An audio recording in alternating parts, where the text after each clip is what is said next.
علمنا ما ينفعنا وانفعنا بما علمتنا وزدنا علما سبحانك لا علم لنا إلا ما علمتنا إنك أنت العليم الحكيم اللهم يا معلم إبراهيم علمنا ويا مفهم سليمان فهمنا اللهم يسر ولا تعسر رب تمم بالخير اللهم آمين ما بعد السلام عليكم ورحمة الله وبركاته Waalaikumsalam. Alhamdulillah satu kenikmatan besar yang Allah berikan kepada kita hari ini terus boleh hidup dan Allah berikan masa, Allah berikan kesihatan untuk kita terus berusaha untuk menjadi hamba Allah dengan menambah bekal amal soleh yang kita termampu. Alhamdulillah. Alhamdulillah. Tatimmus salihat. Baik, hari ini insya-Allah kita menyambung perbincangan kita dalam surah Al-Hasyr. Dalam surah Al-Hasyr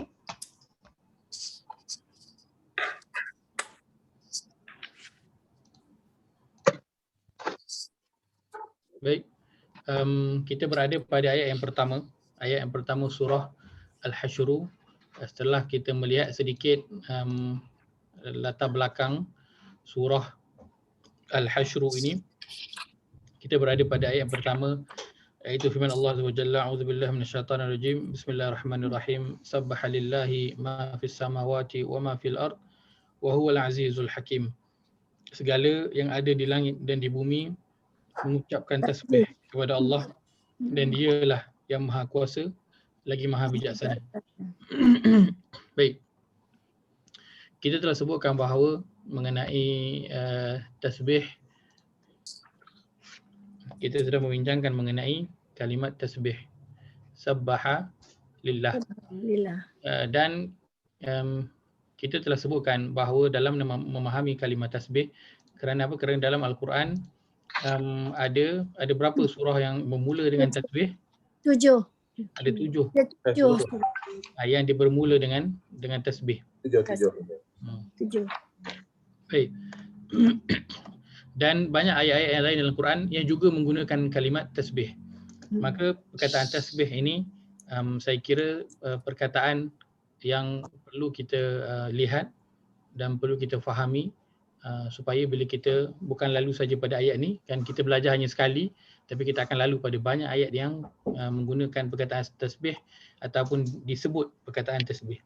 Baik, pada perkataan tasbih, bila disebut apakah makna tasbih, itu kita bahagikan kepada dua. Yang pertama ialah tasbih yang kita sebutkan dengan perkataan. Tasbih yang kita sebutkan dengan perkataan itulah ucapan kita subhanallah. Subhanallah. Itu satu makna daripada tasbih yang kita semua fahami. Baik, dan dalam konteks tasbih yang Allah sebutkan dalam Al-Quran, itu membawa kepada makna yang kedua kepada tasbih, iaitu tasbih dari sudut perbuatan. Tasbih dari sudut perbuatan. Kerana tasbih maksudnya adalah apa? Penyucian. Maka dalam tasbih yang kita kategorikan dari sudut perbuatan, itu yang kita bincangkan pada minggu lepas, ia ada dua, iaitu at-tanzih dan juga at-taqdis. Ada yang disebut sebagai penyingkiran dan disebut sebagai penyucian. Penyingkiran dan penyucian apa? Kita menyingkirkan segala perkara yang tidak layak untuk Allah Azza wa Jalla. Segala perkara yang tidak layak untuk Allah Azza wa Jalla. Kita singkirkan dan kita sucikan Allah daripada menyamakan ia dengan apa jua makhluk. Menyucikan Allah dari menyamakan Allah dari apa jua makhluk. Baik. Bertasbih dengan bahagian yang pertama, iaitu bertasbih dengan menggunakan perkataan. Inilah beberapa ayat yang telah kita sebutkan pada minggu lepas. Kita telah baca sama-sama, antaranya surah 38 hingga ayat yang ke-19 mengenai apa? Mengenai jibal, iaitu gunung ganang yang turut bertasbih dengan Nabi Daud, kan, pada malam dan juga siang, kan. Juga tasbih yang kita telah sebut bahawa yang kita baca pada surah yang ke-17 ayat ke-44 juga kita telah ambil, iaitu ayat mengenai wa in min syai'in illa yusabbihu bihamdihi walakin la tafqahuna tasbihahum. Setiap sesuatu yang ada di langit yang 7 dan juga di bumi, semuanya bertasbih kepada Allah Azza wa Jalla, akan tetapi kamu tidak mengerti, tidak faham tasbih mereka. Kan kita tidak mendengar. Itu tasbih semua makhluk yang Allah ceritakan di 7 langit dan juga di bumi, bertasbih dengan perkataan pertamanya, dengan menyebut subhanallah, berzikir kepada Allah Azza wa Jalla. Itu makna yang pertama. Baik. Dan kita telah sebutkan juga bahawa segala makhluk yang di langit dan juga di bumi, mereka itu bertasbih kepada Allah Azza wa Jalla dengan cara bagaimana? Dengan perbuatan. Dengan perbuatan. Baik, kita sebutkan beberapa contoh, iaitulah dalam bentuk apa? Segala makhluk yang ada di langit dan di bumi ini patuh kepada arahan Allah Azza wa Jalla, tidak berlengah, tidak bermalas-malasan, tidak merasa penat. Kan? Apa yang ada di bumi yang kita lihat pada hari ini, berjalannya bumi bersilih ganti hari demi hari, ini adalah satu aturan yang Allah telah tetapkan untuk makhluk itu, dan mereka menjalankannya tanpa penat lelah, tanpa menyatakan penat ataupun minta excuse kepada Allah Azza wa Jalla. Angin sentiasa ada setiap hari, tak pernah tak ada. Oksigen sentiasa ada, tak pernah tak ada. Tumbuh-tumbuhan, buah-buahan sentiasa, pokok sentiasa mengeluarkan hasil, kita boleh tuai, kita boleh makan, tak pernah tak ada. Semua itu bentuk mereka patuh kepada Allah Azza wa Jalla. Mereka mensucikan Allah dengan mematuhi arahan Allah Azza wa Jalla. Dan kita telah sebutkan juga bahawa mereka patuh dengan apa? Dengan segala arahan baru yang menyalahi mereka punya sifat asal. Contoh, api yang sepatutnya panas, akhirnya apa? Tidak membakar. Nabi Ibrahim menjadi sejuk.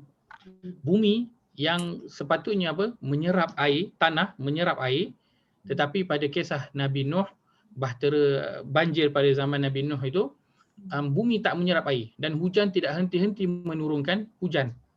Daripada langit tidak henti-henti turunnya hujan dengan lebat. Kan? Mereka menerima arahan yang baru daripada Allah Azza wa Jalla, walaupun bertentangan dengan apa perkara yang biasa mereka lakukan. Kan? Kita tanam pokok, kita siram pokok bunga kita, air serap. Kan? Cuma kalau kita siram, air tak serap, kan? Pokok akan mati. Kan? Sebab tu kita tak pernahlah tanam pokok, kita tanam menggunakan tanah liat. Sebab apa? Kita tahu tanah liat itu tak serap air. Air akan bertakung ke atas. Akhirnya pokok akan mati. Ustaz, sedikit pencerahan Ustaz, boleh? Ya, boleh. Nak tanya Ustaz. Sekiranya semua makhluk di dunia bertasbih kepada Allah dengan cara dia sendiri, termasuk pokok-pokok dan juga binatang-binatang. Jadi apakah sebabnya binatang buas tu dia masih menyerang makhluk Allah yang lain yang tak kacau dia apa semua tu, yang dalam keadaan dia pun bertasbih, yang mungkinlah orang ni pun, manusia ni pun bertasbih, tetapi kenapa dia serang orang tu dan kadang-kadang dia boleh bunuh orang tu. Macam ular yang boleh serang orang yang lalu tu, orang yang tak tahu tu, sampai orang tu boleh mati. Macam mana, kenapa benda tu berjadi sedangkan dua-dua makhluk Allah, dua-dua sama-sama bertasbih misalnya lah. Ya, betul. Pertamanya itu adalah kita katakan sebagai sunnatullah ataupun sifat tabi'i makhluk. Kan seperti mana kita manusia, kan, sebabkan mungkin binatang buas yang memakan binatang lain kita nampak macam ganas lah, ganas. Tak ada beza dengan manusia. Kerana apa? Kerana kita juga makan binatang yang lain. Kita makan ayam, kita makan kambing, cuma cara kita tak adalah nampak ganas. Kita pergi ambil, tangkap, kita sembelih. Tak nampak ganas. Tapi intipatinya apa? Kita makan makhluk yang lain. Sedangkan ayam, kambing yang kita makan itu semuanya pun bertasbih kepada Allah Azza wa Jalla. Tapi kenapa kita makan? Kerana memang itulah kitaran sunnatullah yang Allah telah tetapkan kepada kita. Dan mereka itu hidup Allah jadikan untuk tunduk kepada manusia. Maka tidak menjadi satu kesalahan untuk kita untuk kita makan mereka. Kan? Macam ada golongan vegetarian, dia perjuangkan kena ada apa belas ihsan kepada binatang. Kenapa bunuh binatang? Kesian binatang tu nak hidup, kenapa bunuh? Kan? Sedangkan dia pun vegetarian, dia makan juga tumbuh-tumbuhan pun hidup juga. Kenapa bunuh tumbuh-tumbuhan itu? Kenapa makan dia? Kan? Dan ini adalah kitaran hidup, adalah sunnatullah yang Allah telah tetapkan. Begitu juga binatang buas, kitaran hidup mereka begitu. Nak hidup mereka kena makan, dan makanan adalah antara sesama mereka. Ada binatang yang makan binatang yang lain, makan daging. Ada yang dia makan tumbuh-tumbuhan. Dan kitaran ini tidaklah maksudnya kita membunuh hamba Allah yang lain, tidak. Seperti mana kita makan ayam dan juga binatang-binatang yang lain, bukan kita membunuh dia. Memang itu adalah makanan kita. Bukan niat kita membunuh dia. Kecuali kita membunuh manusia dan kita makan, itu luar daripada sifat tabi'i, sunnatullah yang Allah tetapkan. Adapun kadang binatang menyerang manusia, ular mematuk manusia, yang pertamanya kalau kita lihat pada sifat-sifat haiwan ini, pada asalnya bukanlah mereka itu sifatnya menyerang manusia, kan? Mereka hanya menyerang bila nak mempertahankan diri, bukan saja dengan manusia, dengan binatang lain pun. Ular kalau dia berhadapan dengan manusia ataupun binatang lain, dia akan buat perkara yang sama, iaitu apa? Dia akan lari dulu. Kalau kata dia nampak membahayakan, baru dia akan protect diri dia. Bukan ular saja, macam tu juga binatang yang lain. Ikan buntal ke, dia macam biasa, dia nampak satu yang bahaya, dia akan mengembangkan badan dia. Jadi kembung macam tu. Untuk apa? Mempertahankan diri dia. Bukan dia nak menyerang. Dan kebetulan orang lalu kena patuk sebab orang tak perasan. Orang tak perasan, ular tu pula dalam keadaan apa, dia nak mempertahankan diri dia, dia pun patutlah. Harimau makan orang. Kan, mungkin dia nak pertahankan diri satu, ataupun yang kedua memang dia lapar dan dia baukan itu adalah makanan dia. Kan, dia pun makanlah. Ataupun gajah, kita tengok gajah mengamukkan minyak, itu pun dia nak mempertahankan diri dia, ataupun dia rasa terancam. Maka dia react dengan cara yang begitu. Ada pun nanti di akhirat, hatta sesama binatang, jika ada satu pergaduhan ataupun pembunuhan yang tidak sepatutnya berlaku, itu pun nanti akan dibicarakan di hadapan Allah Azza wa Jalla. Kan, sebab itu dalam hadis yang sebut nanti hari akhirat nanti Allah akan bangkitkan semua dan kita semua akan diadili. Dan Nabi kata hatta 2 ekor kambing yang saling bertanduk pun Allah akan hadapkan nanti untuk diselesaikan perselisihan di antara mereka. Kan? Kalau harimau dengan kambing, kita faham memang makanan dia makan. Tapi kambing dengan kambing, dia bukan makanan, dia kawan, sama geng. Tapi mereka saling bertanduk. Tanduk. Biasalah kambing bertanduk, kita biasa tengok. Tapi nanti pun itu di akhirat nanti Allah akan bangkitkan, Allah akan selesaikan. Kenapa bertanduk dua-dua ekor ni, ada apa hal? Allah akan selesaikan. Itu disebut adalah hadis oleh Nabi sallallahu alaihi wasallam.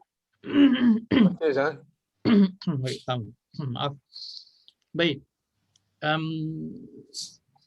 Semua makhluk, kita nak cerita tentang makhluk lain lah ni. Kita tak cerita, bila kita belum melihat pada diri kita lagi, kita nak cerita tentang ayat ini, apa yang boleh kita lihat. Allah cerita dalam Quran mengenai makhluk yang lain, kesemuanya, malaikat dan apa yang ada di bumi ini selain daripada manusia, mereka semua tunduk patuh kepada Allah Subhanahu Wa Taala dari segi perkataan dan juga perbuatan. Perbuatan mereka patuh. Mereka mensucikan Allah dengan cara patuh 100% kepada apa yang Allah perintahkan.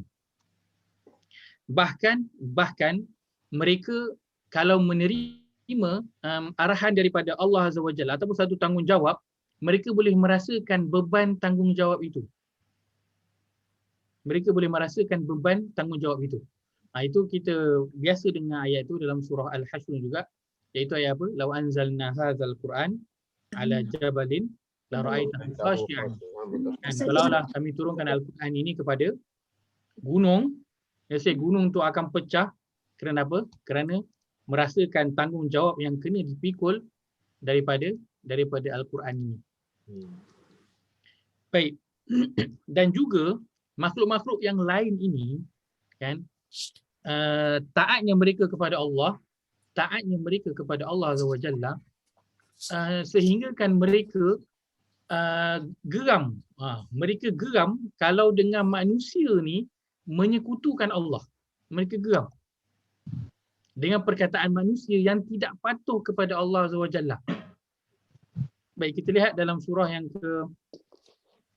ini dalam kategori apa? At-taqdis. Mereka mensucikan Allah Azza wa Jalla. Bukan saja mereka personally mensucikan Allah, Bahkan kalau mereka dengar makhluk lain berkata sesuatu yang tidak baik kepada Allah, menyekutukan Allah, mereka sendiri rasa geram dengan perkataan itu. Kita lihat surah yang ke-19, ayat yang ayat ke-88 hingga ayat ke-90.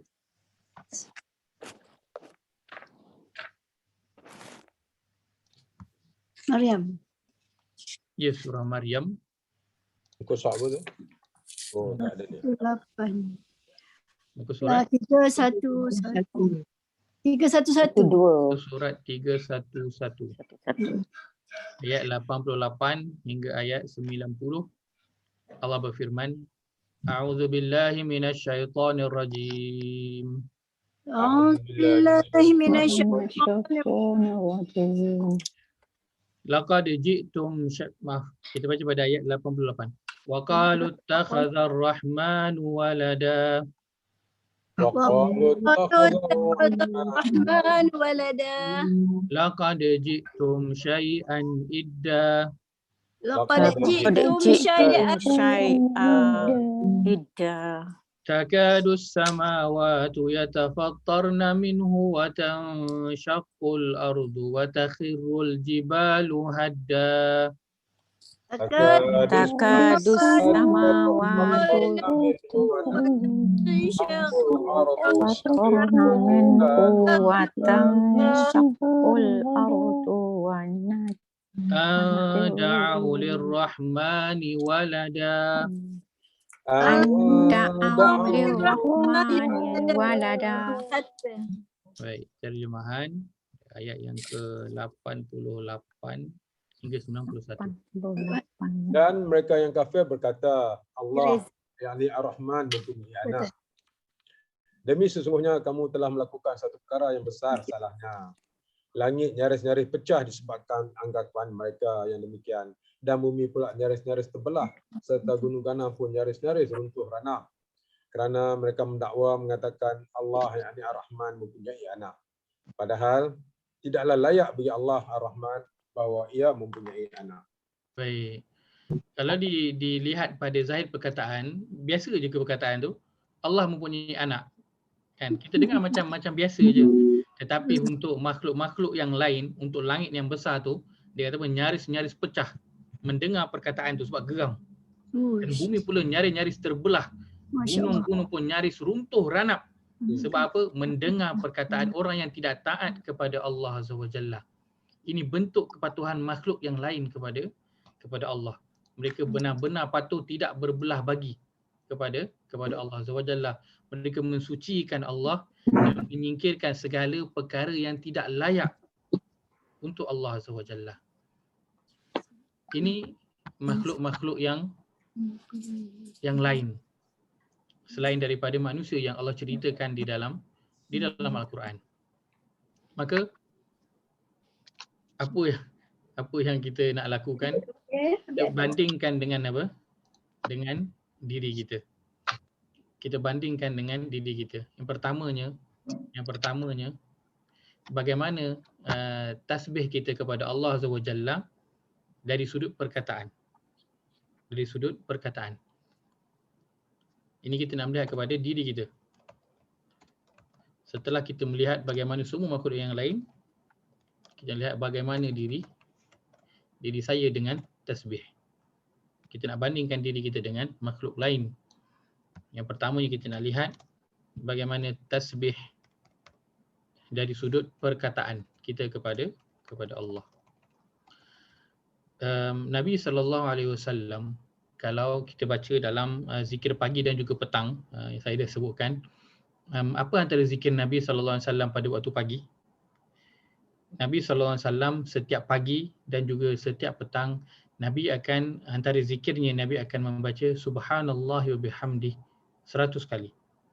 Nabi akan baca Subhanallah wa bihamdih 100 kali pada setiap pagi dan juga pada setiap petang. Itu bentuk tasbih. Mensucikan Allah Azza wa Jalla dari sudut perkataan. Maka kita lihat diri kita, berapa banyak tasbih yang kita lafazkan setiap hari kepada Allah. Berapa banyak zikir yang kita berzikir kepada Allah Azza wa Jalla. Itu yang pertama. Dan perkara ini mudah untuk kita detect dan mudah untuk kita laksanakan. Yang kedua, kita lihat bagaimana diri saya dari sudut tasbih mengenai perbuatan. Dan ini perkara yang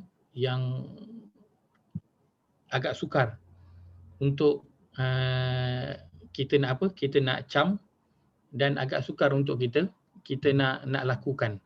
Iaitulah apa? Kita mensucikan Allah dan kita menyingkirkan semua perkara yang tidak layak kepada Allah Azza wa Jalla. Kan? Apakah perkara yang tidak layak kepada Allah Azza wa Jalla? Antaranya ialah apa? Kita menyamakan Allah dengan makhluk yang lain. Walaiyazubillah, saya yakin itu semua kita tidak pernah lakukan dengan perkataan. Kita tak pernah nak menyamakan Allah dengan makhluk yang lain. Tapi bukan itu yang kita takuti. Yang kita takuti ialah kita menyamakan Allah dengan benda yang lain atau perkara yang lain dari sudut perbuatan. Dalam keadaan kita tidak menyedari kita sedang menyamakan Allah dengan perkara-perkara yang lain. Kan? Ini perkara yang sering kita sebutkan, iaitulah apa? Apabila seseorang itu dia menyintai Allah sama dengan dia menyintai perkara yang lain. Dia mentaati Allah sama dengan dia mentaati perkara-perkara yang lain. Bahkan lebih teruk daripada itu, moga Allah jauhkan kita semua, ialah apabila bertembung hak Allah dan hak diri dia ataupun apa yang dia ingini, ataupun hak yang selain daripada Allah, maka dia dahulukan hak yang lain itu. Kan? Dengan dia merasakan tak apalah. Kan? Nah, contoh paling mudahnya yang sering kita sebutkan ialah hal apa? Perihal solat. Kan? Perihal solat. Bila solat, tapi bila solat bertembung dengan kita punya pekerjaan. Bila solat bertembung dengan meeting. Kan? Bila solat bertembung dengan rancangan TV. Kan? Bertembung dengan drama. Dia jadi solat waktu apa? Waktu iklan, pergi solat. Kan, bila bertembung perkara-perkara yang sebegini. Kan, solat bertembung dengan travel, nak pergi travel. Solat bertembung dengan kerja. Kan, hari pergi kerja boleh bangun pagi dan solat subuh. Sabtu Ahad tak boleh nak bangun. Bila nak pergi travel boleh bangun solat subuh. Kan, janji flight pukul 5. Katakan flight samalah, flight pukul 7 katakan. Pukul 5 dah standby kat airport. Pukul berapa bangun? Pukul 3.30 dah bangun. Dah siap-siap. Pukul 4 dah keluar rumah. Sebab apa? Pukul 5 nak kena ada kat airport. Tapi bila hari yang tak travel, hari yang tak kerja, solat subuh, pukul berapa yang orang itu lakukan? Itu kita cerita mengenai hal yang wajib, kita tak cerita mengenai hal yang sunat. Hal yang wajib adalah kita punya apa? Kayu ukur kita. Kita punya kayu ukur. Jadi kita lihat bagaimana tasbih kita kepada Allah SWT. Tasbih kita dari sudut perkataan dan tasbih kita dari sudut perbuatan. Tasbih kita dari sudut perbuatan. Kita mensucikan Allah dengan cara kita mentaati setiap perintah Allah Azza wa Jalla tanpa rasa penat lelah, kan, tanpa kita rasa banyak soal lah. Kenapalah nak kena solat sampai 5 kali satu hari? Kan, kenapa nak kena baca Quran banyak-banyak ni? Nak kena baca Quran kan, nak kena faham pula lagi kan. Bukannya senang. Nak kena spend masa nak buat semua perkara ini. Kan? Dalam nak menjalankan ketaatan ada rasa penat lelah, itu perkara yang biasa. Rasa penat, rasa malas, itu adalah perkara yang normal. Tetapi orang yang dia benar-benar mensucikan Allah, dia bertasbih kepada Allah dengan perbuatan dia, maka dia akan memaksa diri dia untuk menjalankan ketaatan sebagai bentuk penyucian dia kepada Allah, dan dia nak menyingkirkan ketaatan dia kepada perkara yang lain. Dia tak nak taat kepada malas dia, dia tak nak taat kepada dia punya rasa nak bersenang lenang, nak duduk berehat-rehat, tak, dia ketepikan. Dia singkirkan semua itu kerana apa? Kerana dia nak bertasbih, menyucikan Allah Azza wa Jalla. Maka Allah kata sabbaha lillahi ma fis samawati wa ma fil ard. Segala apa yang ada di langit dan segala apa yang ada di bumi, semuanya bertasbih kepada Allah Azza wa Jalla. Maka orang yang apabila dia membaca ayat ini, dia reflect kepada diri dia, dia bertanya, adakah hari ini saya sudah bertasbih kepada Allah Azza wa Jalla? Berapa banyak saya sudah bertasbih hari ini? Dia bertanya lagi, adakah apa yang saya lakukan hari ini dalam bentuk mensucikan Allah, dalam bentuk tasbih kepada Allah, mendengar, mengikuti tanpa soal apa yang diperintahkan oleh Allah Azza wa Jalla. Apa relevannya saya kena buat begini dan begitu dalam kehidupan ni. Kenapa saya nak kena jadi baik? Kan, kenapa saya tak boleh nak terima sagu hati ke, nak memberi sagu hati? Kan, kenapa saya tak boleh kalau satu hari, bukan satu hari lah, satu waktu saya tak solat. Kenapa tak boleh? Tidak.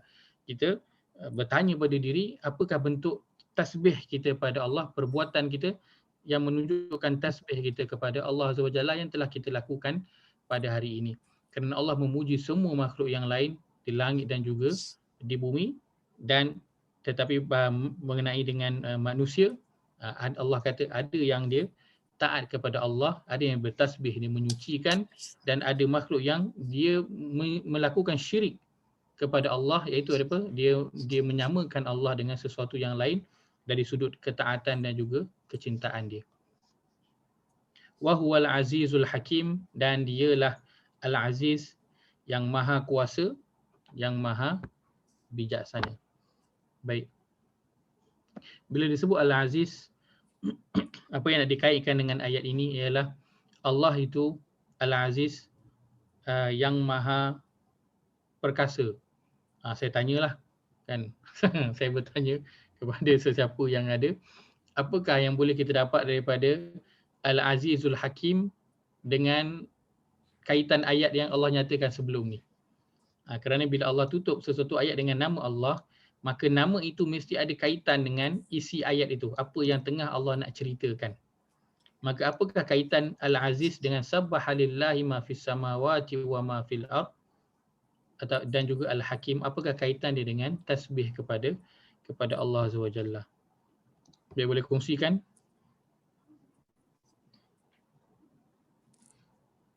Bila kita baca sekali, apa yang boleh kita rasa, apa yang boleh kita nampak melalui perkataan Al-Aziz dan juga Al-Hakim? Aziz, Al-Aziz Maha Kuasa, Al-Hakim bijaksana. Al-Aziz maknanya kalau kita, ya, Assalamualaikum Ustaz. Waalaikumsalam. Silakan Ustaz. Boleh dengar Boleh. Maknanya kalau maaflah saya di off terus begini saja, tak ada nota apa-apa. Boleh, tak ada masalah, boleh. Jadi kalau kita ni sepatutnya kita bertasbih lah. Tapi secara lisan, secara perbuatannya tak ramai lah. Jadi tidak merusakkan sifat Allah Al-Aziz Al-Hakim. Jadi dia stres di sini, dia masih Al-Aziz, masih Al-Hakim. Sama ada kita buat ke tak buat. Jadi sepatutnya kalau kita faham sifat dia begitu, kita kena buatlah. Sebagai kita sebagai hamba Allah, patutnya kita kena buat. Jadi saya kena sedar, kawan-kawan pun sama-sama kita sedar, kita kena bertasbih. Kerana dengan sifat Allah Al-Aziz. Sebab di hujung ayat ini pun, hujung penghabisan Al-Aziz, dia kembali Al-Aziz Al-Hakim juga. Penghujung surah ni kan, masih ada Al-Aziz Al-Hakim. Ya, itulah pendapat. Wallahu a'lam. Baik, terima kasih banyak Haji Zainal. Satu poin yang sangat bagus, iaitu bila Allah sebut Al-Azizul Hakim, Allah sebut Al-Aziz, Allah nak tekankan bahawa Allah itu dia kekal Al-Aziz, kekal perkasa, walaupun tiada makhluk. Allah itu dia kekal Al-Aziz, walaupun tiada makhluk yang bertasbih kepada dia. Tak ada makhluk, semua yang di langit dan semua yang di bumi tak nak bertasbih kepada Allah Azza wa Jalla, tak nak patuh kepada perintah Allah Azza wa Jalla. Allah itu tetap kekal, maha kuasa. Sifat Al-Aziz pada diri dia tetap kekal, tidak mengurangkan sedikit pun. Dan ada pun semua makhluk yang di langit dan juga semua makhluk yang di bumi berterusan bertasbih, memuji, mensucikan Allah Azza wa Jalla dari sudut perkataan dan juga perbuatan. Itu tidak sedikit pun menambahkan kekuasaan Allah Azza wa Jalla. Tidak sedikit pun, tidak memberi apa-apa kesan kepada Allah Azza wa Jalla. Terima kasih Haji Zainal. Satu poin yang sangat cantik, yang sangat menarik. Allah kekal Al-Aziz walaupun tiada makhluk yang bertasbih kepadanya. Cantik. Lain ada yang nak berkongsi lagi?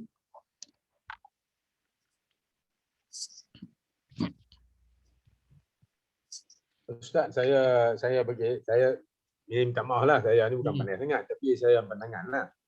Boleh, tak ada masalah. Di sini Allah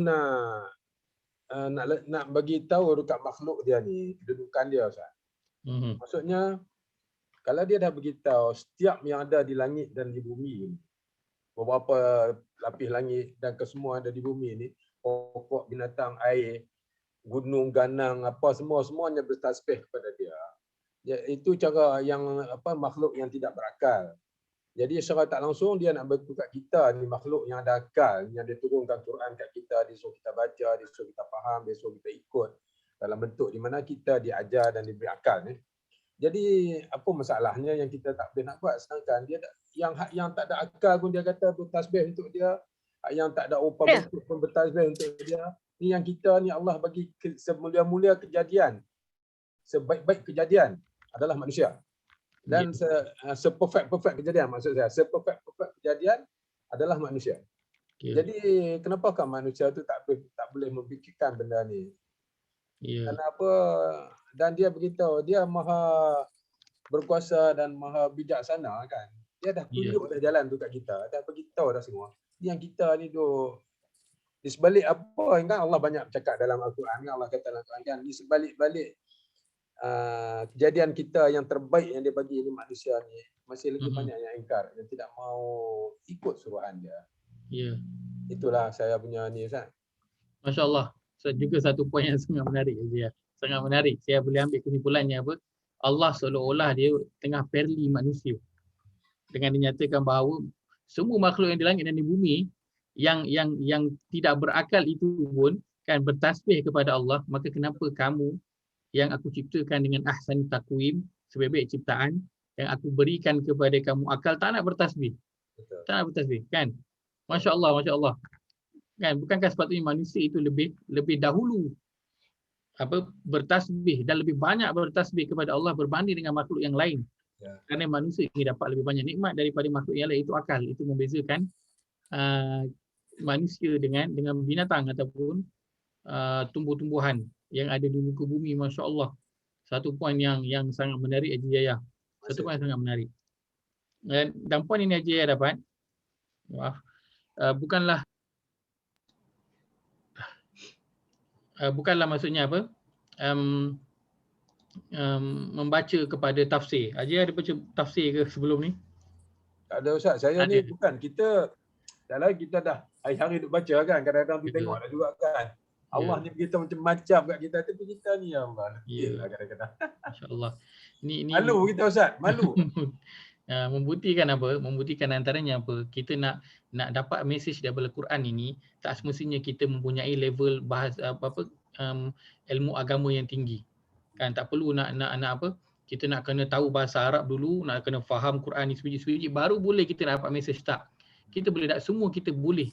Kerana memang Allah dah mudahkan untuk kita ambil pengajaran. Dan ini dua pengajaran, satu daripada Haji Zainal, yang kedua daripada Haji Yahya. Ni satu poin yang sangat besar, yang sangat menarik yang boleh kita ambil daripada ayat ni. Kan? Allah itu dia kekal Al-Aziz walaupun semua tak nak. Manusia ni Allah tengah nak perli. Semua di langit dan di bumi boleh nak bertasbih, kenapa kamu tak nak bertasbih? Kan Allah nak suruh kita berfikir, nak menggunakan akal. Beginilah cara yang kita nak berinteraksi dengan Al-Quran. Dan kita baca pada setiap ayat dan kita nak tuju kepada siapa? Nak tuju kepada diri kita. Nak tuju kepada diri kita. Kita tak nak tuju kepada orang lain. Masya-Allah. Masya-Allah. Ini satu poin yang sangat menarik, iaitu apa? Kita ini berjalan di atas tanah, batu, rumput, menghirup udara, makhluk-makhluk yang sedang bertasbih kepada Allah SWT. Kita sedang berada di sekeliling makhluk yang sedang bertasbih kepada Allah SWT. Bahkan ada ketikanya kita sedang melakukan perkara yang salah, yang Allah tak suka. Betul. Ketika itu pun kita sedang melakukannya dalam keadaan makhluk yang sekeliling tengah bertasbih. Jika kita sedar. Lebih teruk pada itu, kita menggunakan apa? Tangan, mata dan juga telinga yang sedang bertasbih ini untuk melakukan kesalahan. Bukankah itu satu perkara yang kita sendiri dah nak buat tak baik, kita paksa pula makhluk lain untuk buat tak baik sama-sama dengan kita. Sedangkan mereka kalau boleh bersuara tak reda. Tangan ini kalaulah dia ketika kita menulis perkara yang tak elok tu, dia boleh menjerit aku tak reda, dia akan menjerit aku tak reda. Mata ni kalau ketika mana kita melihat perkara yang tidak baik, telinga ketika mendengar perkara yang tidak baik, mereka boleh menjawab aku tidak reda. Ataupun kita boleh mendengar suara mereka bertasbih, tentu kita tidak sekali-kali akan apa? Akan nak menggunakan mereka ini untuk apa? Perkara yang tidak baik. Maka ini perkara yang kita kena sedar, kita sedang berpijak menghirup, kita sedang melihat semua makhluk yang sedang bertasbih. Pertamanya kita kena sedar diri. Adakah kita tidak mahu bertasbih seperti makhluk lain? Yang kedua, bila nak buat benda yang tak baik itu kena sedar, aku tengah gunakan makhluk Allah ni untuk buat benda yang tak baik ni. Sedangkan mereka semua ni sedang bertasbih memuji Allah SWT. Tergamaknya aku nak menggunakan apa yang Allah beri atas handphone ini, semuanya tengah bertasbih kepada Allah, aku nak gunakan dia untuk benda yang tak baik. Benda yang tidak baik. Yang bahkan adalah satu perkara yang menjadi satu tanda tanya kan. Orang-orang yang dia sanggup untuk tidak solat, dia sanggup untuk tidak beragama dengan cara yang sepatutnya, dalam keadaan dia sedang menikmati segala macam nikmat, dan dalam keadaan dia sedang hidup dikelilingi dengan makhluk yang bertasbih kepada Allah Azza wa Jalla. Maka makhluk jenis apakah yang sanggup untuk menggunakan makhluk yang lain dalam rangka untuk tidak taat kepada Allah, sedangkan semua yang ada di langit dan juga di bumi itu menyucikan Allah Azza wa Jalla dengan tunduk patuh kepada apa sahaja yang diperintahkan kepadanya. Baik, wa huwal azizul hakim, itulah dia Allah Maha Kuasa untuk mengazab sesiapa yang melakukan kesalahan. Sesiapa yang dia dari segi perbuatan, dari segi mulut mungkin dia bertasbih, tapi dari segi perbuatan dia tidak mensucikan Allah dengan perbuatan dia. Allah itu Al-Aziz, Maha Kuasa untuk nak mengazab dia. Boleh saja nak mengazab dia. Tetapi Allah itu apa? Juga adalah Al-Hakim. Allah bukan saja Al-Aziz, tetapi dia juga Al-Hakim yang maha bijaksana.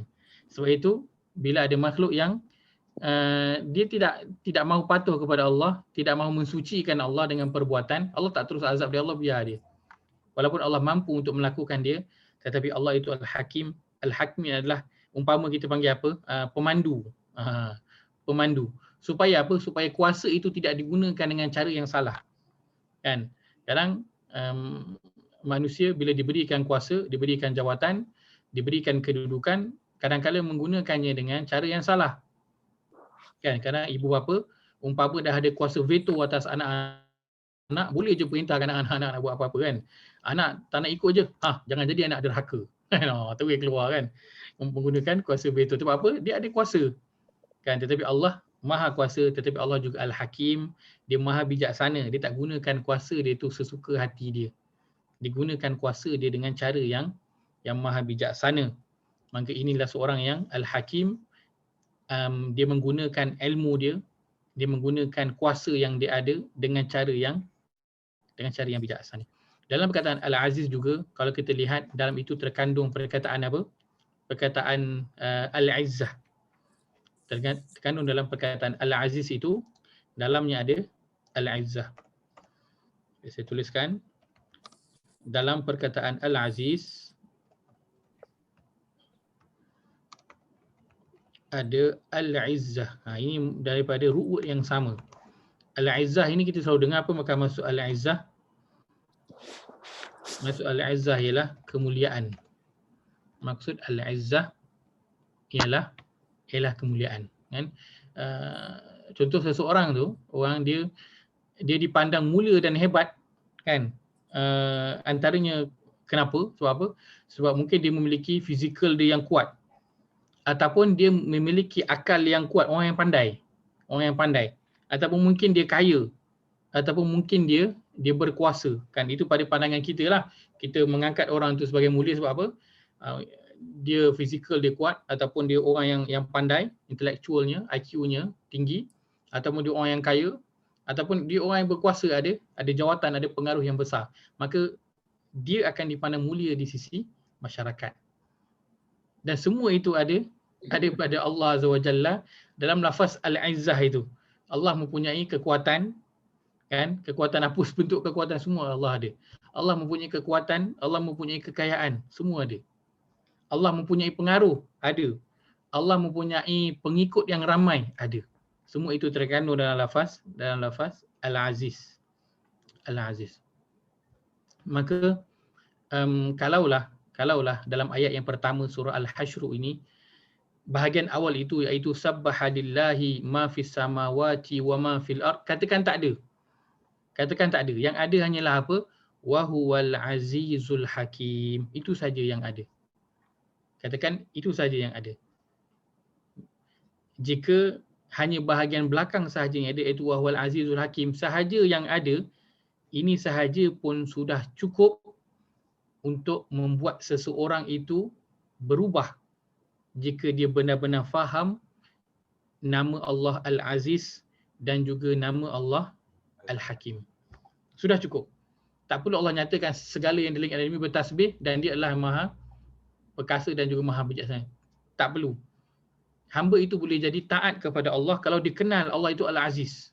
Kalau dia kenal, dia akan patuh pada setiap perintah Allah. Kalau dia tahu orang tu kuat, kan? Kalau kat sekolah kena buli, kan? Kena buli kita, orang yang kena buli tu dia memang akan dengar, dia tahu ini memang kaki buli punya.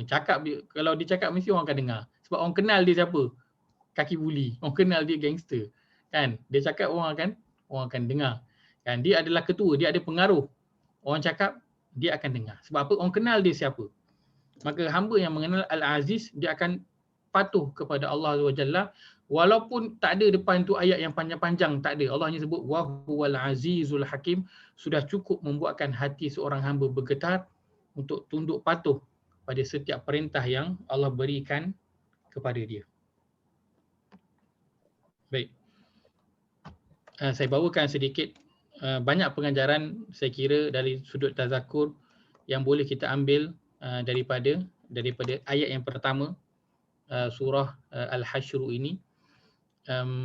Antaranya saya bawakan ialah alam bertasbih. Alam bertasbih. Maka apa? Maka saya juga mesti bertasbih. Kita nak bertasbih kepada Allah, alam bertasbih, maka kita juga mesti bertasbih kepada Allah SWT. Yang kedua, alam bertasbih dengan patuh pada kehendak Allah. Maka saya juga mesti tunduk patuh pada kehendak Allah. Dan tunduk patuh pada kehendak Allah ini kita nak lakukan secara keseluruhan ataupun kita pilih-pilih. Kita nak lakukan secara keseluruhan. Sebab apa? Sebab Allah sebutkan dalam Quran, afatu'minuna bi ba'dil kitab wa takfuruna bi ba'd. Kamu ni nak adakah kamu ni percaya atau beriman kepada sebahagian daripada Al-Quran dan sebahagian lagi kamu ingkar. Maknanya kamu pilih-pilih mana yang kamu nak sahaja. Kan? Allah tegur kepada Bani Israel. Maka perkara itu tidak patut dilakukan. Kan? Kalau nak terima arahan, kena terima semua secara keseluruhannya. Seperti mana Nabi Ibrahim, Allah berkata, "Idz qala lahu rabbuhu aslim, qala aslamtu lirabbil alamin." Allah berkata kepada Nabi Ibrahim, tunduk patuhlah, serah dirilah kepada Allah SWT. Nabi Ibrahim terus kata, "Aslamtu lirabbil alamin." Aku tunduk patuh menyerah diri kepada Allah SWT secara keseluruhan. Bukannya separuh-separuh, bukan aku pilih-pilih. Dan Nabi Ibrahim telah membuktikan kepatuhannya kepada Allah dalam kisah-kisah yang kita dengar, kan? Bawa isterinya Hajar ke Mekah, tinggalkan di sana di tempat yang tak ada air, tempat yang gersang, kan? Kemudian dah dapat anak lepas berapa lama, arahan pula untuk sembelih, dilakukan dengan penuh ketundukan, dengan penuh kepatuhan kepada Allah Azza wa Jalla. Baik. Yang ketiga, apa yang kita dapat daripada ayat ini ialah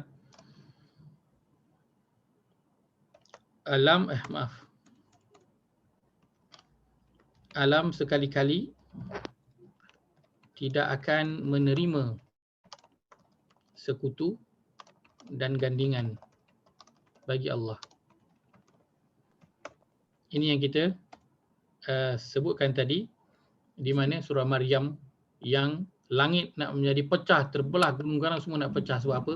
Mendengar perkataan manusia yang tidak layak yang dikatakan kepada Allah Azza wa Jalla. Itu dari sudut perkataan. Apatah lagi yang kita bimbing dari sudut perbuatan. Kita telah melakukan perbuatan yang tidak layak dilakukan terhadap Allah Azza wa Jalla. Maka kita sebagai manusia apa? Dengan alam ini tidak sekali akan menerima, maka saya akan berhati-hati agar tidak menyekutukan Allah. Ini perkara yang sangat besar yang perlu diberi perhatian oleh setiap kita, kerana menyekutukan Allah itu bukan sahaja pada sembahan yang fizikal, tetapi ia berlaku pada apa? Dalaman, dalam hati, pada i'tiqad, pada kepercayaan, pada kecintaan, pada ketaatan dan juga keutamaan yang kita berikan selain daripada Allah Azza wa Jalla. Ustaz, tambah sikit boleh tak Ustaz? Boleh, silakan.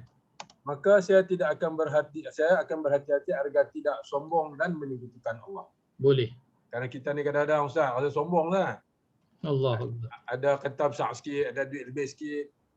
Ya. Lain, angin tu lain Ustaz. Masya-Allah. Kan? Sedangkan makhluk lain yang tunduk patuh kepada Allah ini, adakah dia lebih kecil ataupun lebih besar daripada kita? Dia lebih besar Jauh Ustaz. lebih besar kan? Tapi itulah. Tengok pokok harum manis sudahlah Ustaz. Allah. Dia bagi buah kat kita, ya Allah, makan sampai semamahan mangga. Ya. Harum manis tu, kan? Betul? Dia tak sombong pun, dia relax, dia Yes. Betul? malu kita. Betul. Lepas tu dalam Quran sebut la khalqus samawati wal ard akbaru min khalqin nas. Pasti penciptaan langit dan bumi itu jauh lebih besar, lebih hebat daripada penciptaan manusia. Betul. Akan tetapi manusia itu dia tidak mengerti. Tidak mengerti. Ya. Dia tidak mengerti, bukan maksud dia tak mengerti itu dia tak tahu. Dia tahu. Kalau tanya semua tahu, tapi apa yang dia tak tahu? Bukan dia tak tahu, dia tidak sedar. Dia tidak sedar. Sebab apa? Dia tak nak duduk dan fikirkan, melihat, merenung kepada diri dia kan. Allah berikan sedikit kelebihan dari sudut rezeki, dari sudut kedudukan, bahkan dari sudut ilmu pun kan dah menjadi sombong. Kan ada ilmu lebih sikit sombong, orang lain semua salah. Kan orang lain semua tak betul. Dia saja yang betul, dia saja yang tepat. Itu semua bentuk kesombongan manusia, yang mana itu tidak dilakukan oleh mana-mana makhluk selain daripada manusia. Sedangkan manusia ni kecil je. Kan kalau manusia banding dengan semut, besarlah kita kan. Tapi banding dengan pokok, diri sebelah pokok dah kalah dah. Diri sebelah kereta pun kita habis. Kan ini kan pula nak bandingkan kita dengan bumi, nak bandingkan dengan langit, nak bandingkan dengan malaikat. Yang sebelah saja sayap malaikat Jibril besar mana? Menutup timur dan juga barat. Sebelah. Baru sebelah. Belum 12, sebelah aja dah tutup. Maka saya akan berhati-hati agar tidak sombong dan menyekutukan Allah Azza wa Jalla. Baik, yang keempat adalah kita yakin bahawa Allah itu Al-Aziz.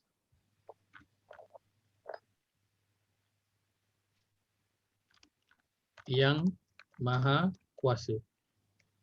Maka apa? Maka saya yakin Allah berkuasa membantu saya. Kan? Allah itu Maha Kuasa, apa kena guna dengan kita? Kita kena kaitkan dengan diri kita. Masalah yang sedang kita hadapi, kesulitan, musibah yang kita ada, Allah itu Al-Aziz. Dia Maha Kuasa. Alhamdulillah. Allah itu Maha Kuasa untuk membantu saya mengeluarkan diri saya daripada masalah yang sedang saya hadapi. Mengeluarkan diri saya daripada kesedihan, daripada kekecewaan yang sedang saya hadapi. Allah itu Al-Aziz. Yang seterusnya ialah Allah itu Al-Hakim, yang bermaksud yang Maha Bijaksana. Apa kena mengena Allah yang Maha Bijaksana dengan saya? Membuatkan apa? Bila kita lihat nama Allah Al-Hakim, maka kita menjadi yakin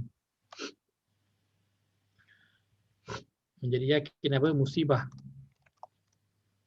yang sedang dialami itu ada hikmahnya. Dengan nama Allah Al-Hakim yang Maha Bijaksana, kaitannya apa dengan kita itu kita yakin bahawa musibah yang sedang menimpa kita itu ada hikmahnya.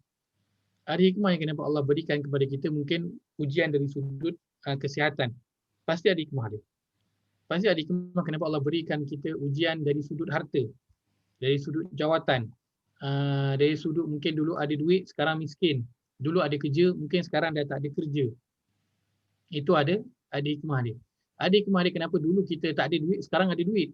Kan bukannya dapat susah saja, itu adalah ujian. Kesenangan juga adalah ujian. Dan semua itu ada hikmah dia. Ada hikmah dia. Adakah Allah ni jadikan aku ni kaya ataupun jadikan aku ni miskin sebab nak jauhkan aku daripada dia ke? Tak. Mesti ada hikmah dia yang Allah nak beritahu, kerana Allah itu Al-Hakim.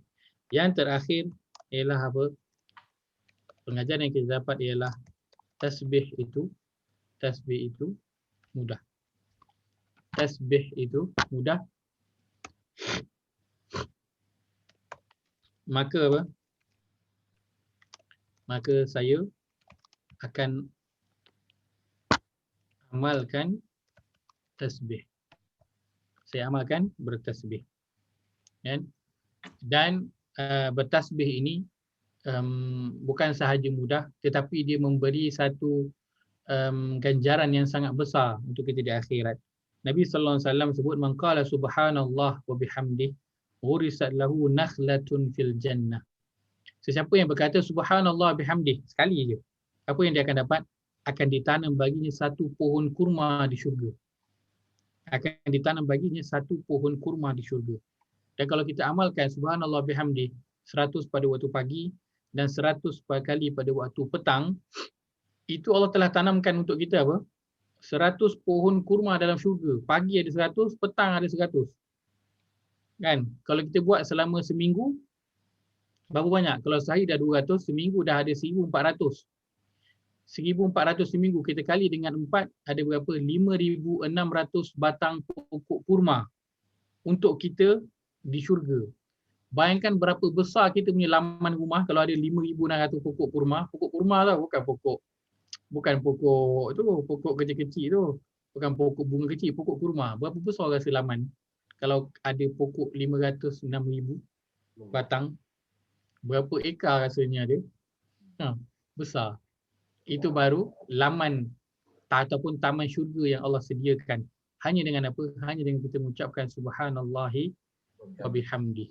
Jadi mudah tak tasbih ini? Sangat-sangat mudah untuk kita nak lafazkan. Baik. Kita nak melihat pada ayat yang kedua daripada surah Al-Hasyr. Lihat surah yang ke-59. Kita nak baca dulu ayat yang kedua. Baik. Allah berfirman pada muka surat 545.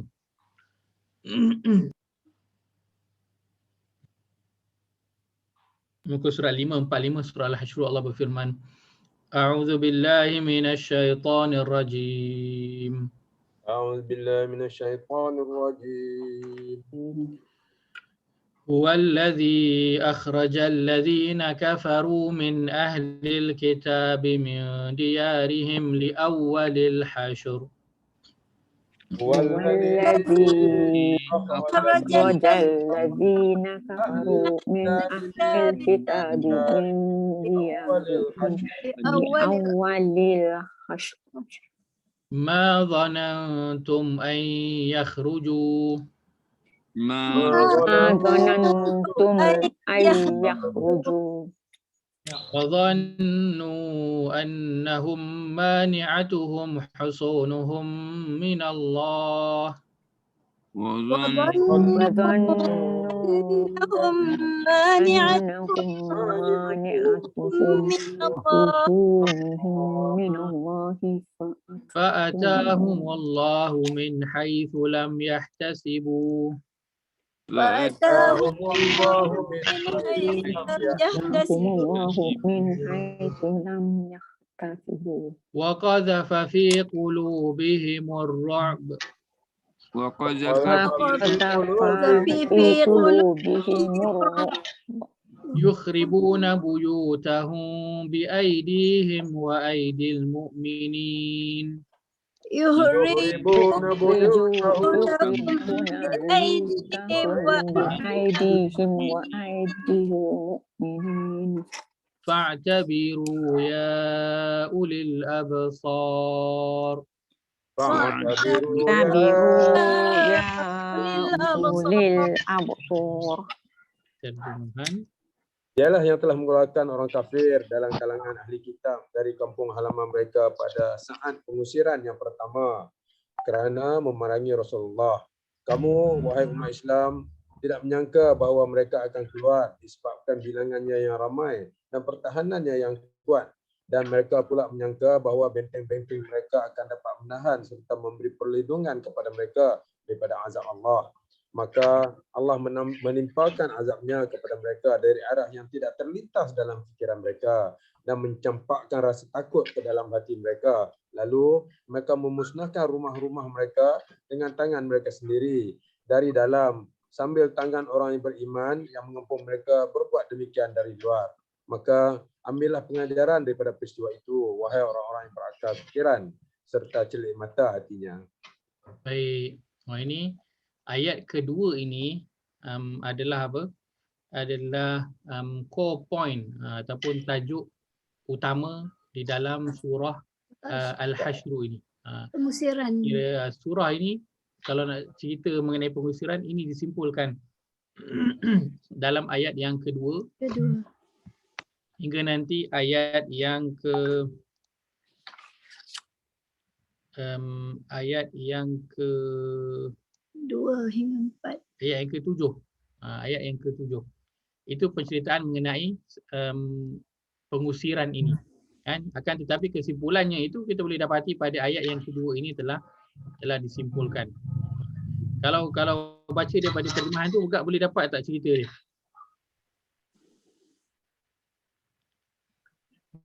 Boleh dapat tak apa yang terjadi pada hari tersebut? Kan? Baik. Surah Al-Hashr maksudnya pun adalah apa? Pengusiran. Dan tajuk ataupun nama surah ini diambil daripada ayat yang kedua inilah. Kan? Min diyarihim li awwalil hasyr. Diambil daripada ayat yang kedua ini. Nama surah. Baik, kita sebutkan bahawa siapa yang diusir? Huwallazi akhrajal ladzina kafaru min ahlil kitab. Allah dia yang telah mengeluarkan orang-orang kafir daripada kalangan ahli kitab. Siapakah mereka? Oh, Islam. Yahudi.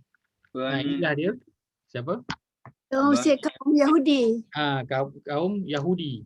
Kan? Yahudi. Apa nama kabilah tu? Bani Nazir. Bani Nadir. Yahudi Bani Nadir. Baik.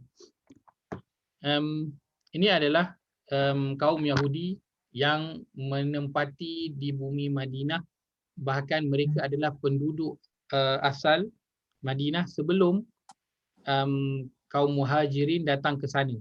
Dan penduduk asal Madinah adalah Yahudi dan juga Ansar. Ansar terdiri daripada dua kaum lah, iaitu Aus dan juga Khazraj. Ada dua kabilah dalam Ansar, Aus dan juga Khazraj. Kira kat Madinah ada siapa? Ada Aus, ada Khazraj, ada kabilah daripada Yahudi. Kalau kita letakkan dalam bentuk yang begini. Baik, penduduk Madinah ada kita ada Ansar. Dalam Ansar itu ada Aus dan juga ada Khazraj.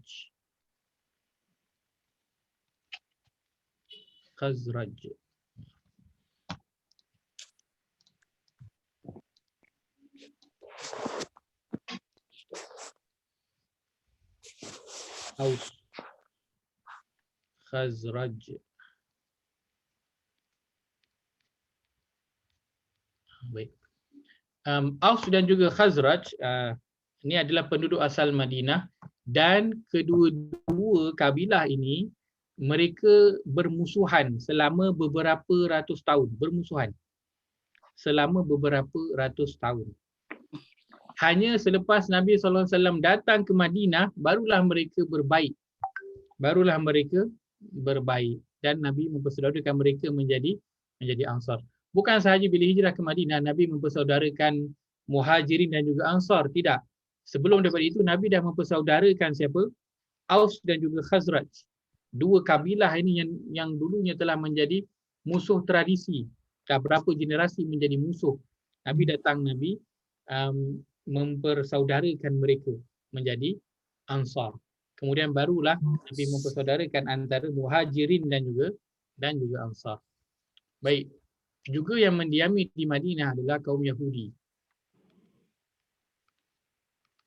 Dan kaum Yahudi yang mendiami Madinah itu ada yang kita sebut sebagai Bani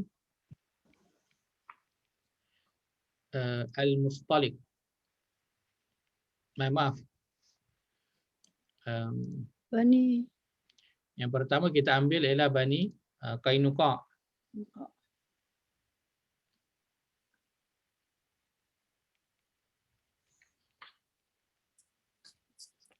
Qainuqa.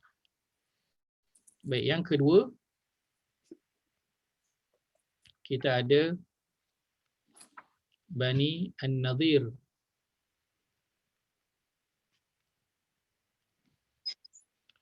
Yang ketiga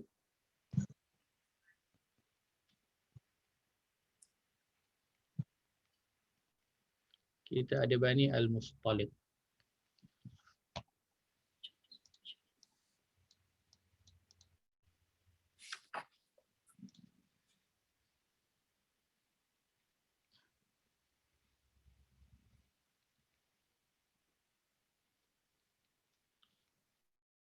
Al-Mustalik. Susah benar lah Ustaz tulis Jawi, tulis Melayu pun boleh. Janji sebutannya betul. Mustalik, ini namanya Nadir. Ini namanya Qainuqa. Ini Khazraj. Ini dah selalu kita jumpalah. Aus dan juga Khazraj. Dia Aus. Dia bukan Aus. Dia Aus dengan hamzah. Oh, dia tak ada ain Bukan ain, dia hamzah. Aus. Aus. Bukan Aus, dia adalah Aus. Baik, maka ada berapa kabilah yang mendiami Madinah? Itu ada satu Aus, dua Khazraj, yang ketiga Bani Qainuqa, yang keempat Bani Nadir, dan yang kelima adalah Bani Mustalik. Jadi ada 5 kabilah besar yang mendiami Madinah sebelum datangnya Nabi sallallahu alaihi wasallam. Ya saya. Bila Ustaz sebut kabilah ni, ada kabilah ni dari siapa ni, adakah dari segi kekeluargaan ataupun kumpulan yang bersatu? Kabilah ni dari segi dia punya keturunan dia lah. Oh, keturunan. Keturunan dia. Daripada keturunan dia. Maka ada, bila sebut kabilah-kabilah ni semua dia punya keturunan, ahli keluarga, dia punya sepupu, sepapat semualah yang menggunakan nama kabilah yang sama. Okey. Mungkin makna kata mungkin satu Tok Nek lah. Jadi bawah. Satu Tok Nek, betul. Dia satu Tok Nek. Dia kira daripada keturunan. Dia bukan kira daripada datuk nenek yang ada dekat ni. Dia kira daripada dulu. Onyang atau moyang apa. Saya pun tak tahu sebutan dia. Yang atas tu lah. Kira daripada 5, 6, 7 generasi yang awal dulu. Dia kira dalam satu keluarga. Dia kira sebagai satu kabilah. Maka ada Aus, Khazraj, Yahudi, ada 3 kabilah yang berada di sana. Dan yang memegang ekonomi Madinah adalah Yahudi. Yang memegang ekonomi Madinah sebelum hijrah Nabi sallallahu alaihi wasallam adalah Yahudi. Pasar yang terkenal ialah Bani Qainuqa, antara pasar yang terbesar di Madinah. Dan setiap daripada mereka ini ada tempat duduk masing-masing. Ada kawasan mereka masing-masing, dan kawasan Bani Yahudi ini, kawasan penempatan mereka dikelilingi dengan kebun-kebun kurma yang luas, besar. Memang mereka ini antara dagangan utama mereka, perusahaan utama mereka ialah kurma. kurma. Kan? Dikuasai oleh Yahudi ini. Maka Bani Qainuqa ada ladang kurma dia. Begitu juga Bani Nadir dan juga Bani Mustalik. Masing-masing ada ladang kurma dia yang besar yang mengelilingi mereka punya kawasan perumahan. Kan? Kalau kita nak bayangkan macam apa? Macam kawasan estate lah. Kan? Macam kawasan estate besar, tiba-tiba kat tengah tu ada rumah-rumah untuk yang estate punya pekerja kan. Macam tu lah. Kawasan lebih kurang macam tu lah. Kalau kita mudah nak bayangkan perkampungan Yahudi di Madinah ketika itu. Dikelilingi dengan pohon-pohon kurma. Dan kurma di Madinah adalah antara kurma yang terbaik kerana tanah dia adalah tanah yang baik, menghasilkan buah yang baik, yang sedap. Baik. Maka surah Al-Hasyr ini menceritakan mengenai kabilah Bani Nadir. Kabilah Bani Qainuqa itu telah ketika penceritaan ataupun kisah mengenai Bani Nadir ini, Bani Qainuqa dah selesai. Dah tak ada di Madinah dah. Mereka telah keluar. Kan, mereka keluar dengan cara yang macam mana? Mereka keluar sendiri. Kan, Nabi hanya sebut nak usir, Nabi bagi pilihan keluar sendiri ataupun nanti kita akan perang, usir kamu semua keluar. Dan mereka keluar dengan secara suka, nak kata suka rela, kita panggil suka paksa lah, ataupun rela paksa. Kan, terpaksa keluar atas apa? Kesalahan yang mereka telah lakukan. Maka tinggallah di Madinah itu dua kabilah saja, Bani Nadir dan juga Bani Mustalik, dua saja yang tinggal. Dan surah Al-Hasyr ini fokus kepada penceritaan Bani Nadir.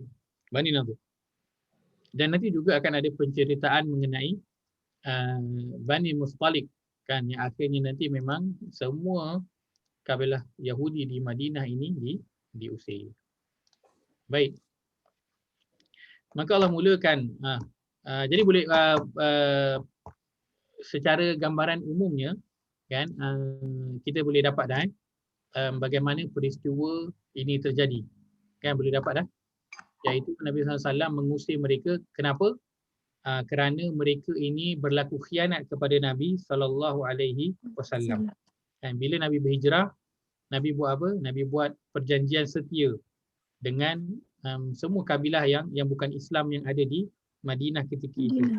Kan, antaranya ialah Bani Nadir dan juga Bani Mustalik. Dua-dua ni ada perjanjian setia dengan Nabi SAW, iaitu Nabi beri kebebasan kepada mereka untuk mengamalkan agama mereka. Nabi tak kacau. Mereka bebas untuk nak berniaga, mereka bebas nak bergerak dalam bumi Madinah, tidak ada masalah. Tetapi apabila berlaku serangan daripada luar, mereka kena bersama-sama untuk mempertahankan bumi Madinah. Waktu tu tak ada lagi soal belum ada, kalau ada orang luar serang, dia kata kena bersatu. Tak ada dah cerita bangsa, cerita agama, tak ada. Waktu tu kena ada semangat apa? Patriotik. Pertahankan negara. Itu perjanjian dia. Maka apabila kekalahan dalam perang Uhud, orang Quraisy rasa kuat, maka begitu juga kaum lain yang menentang Islam, iaitu antaranya Yahudi yang tidak suka dengan Islam. Maka mereka rasakan dapat pula berpakat dengan Quraisy, kan, untuk nak menyerang Nabi. Dia rasa hebatlah, rasa kuat. Maka mereka bersetuju untuk menjalankan komplot nak membunuh Nabi SAW.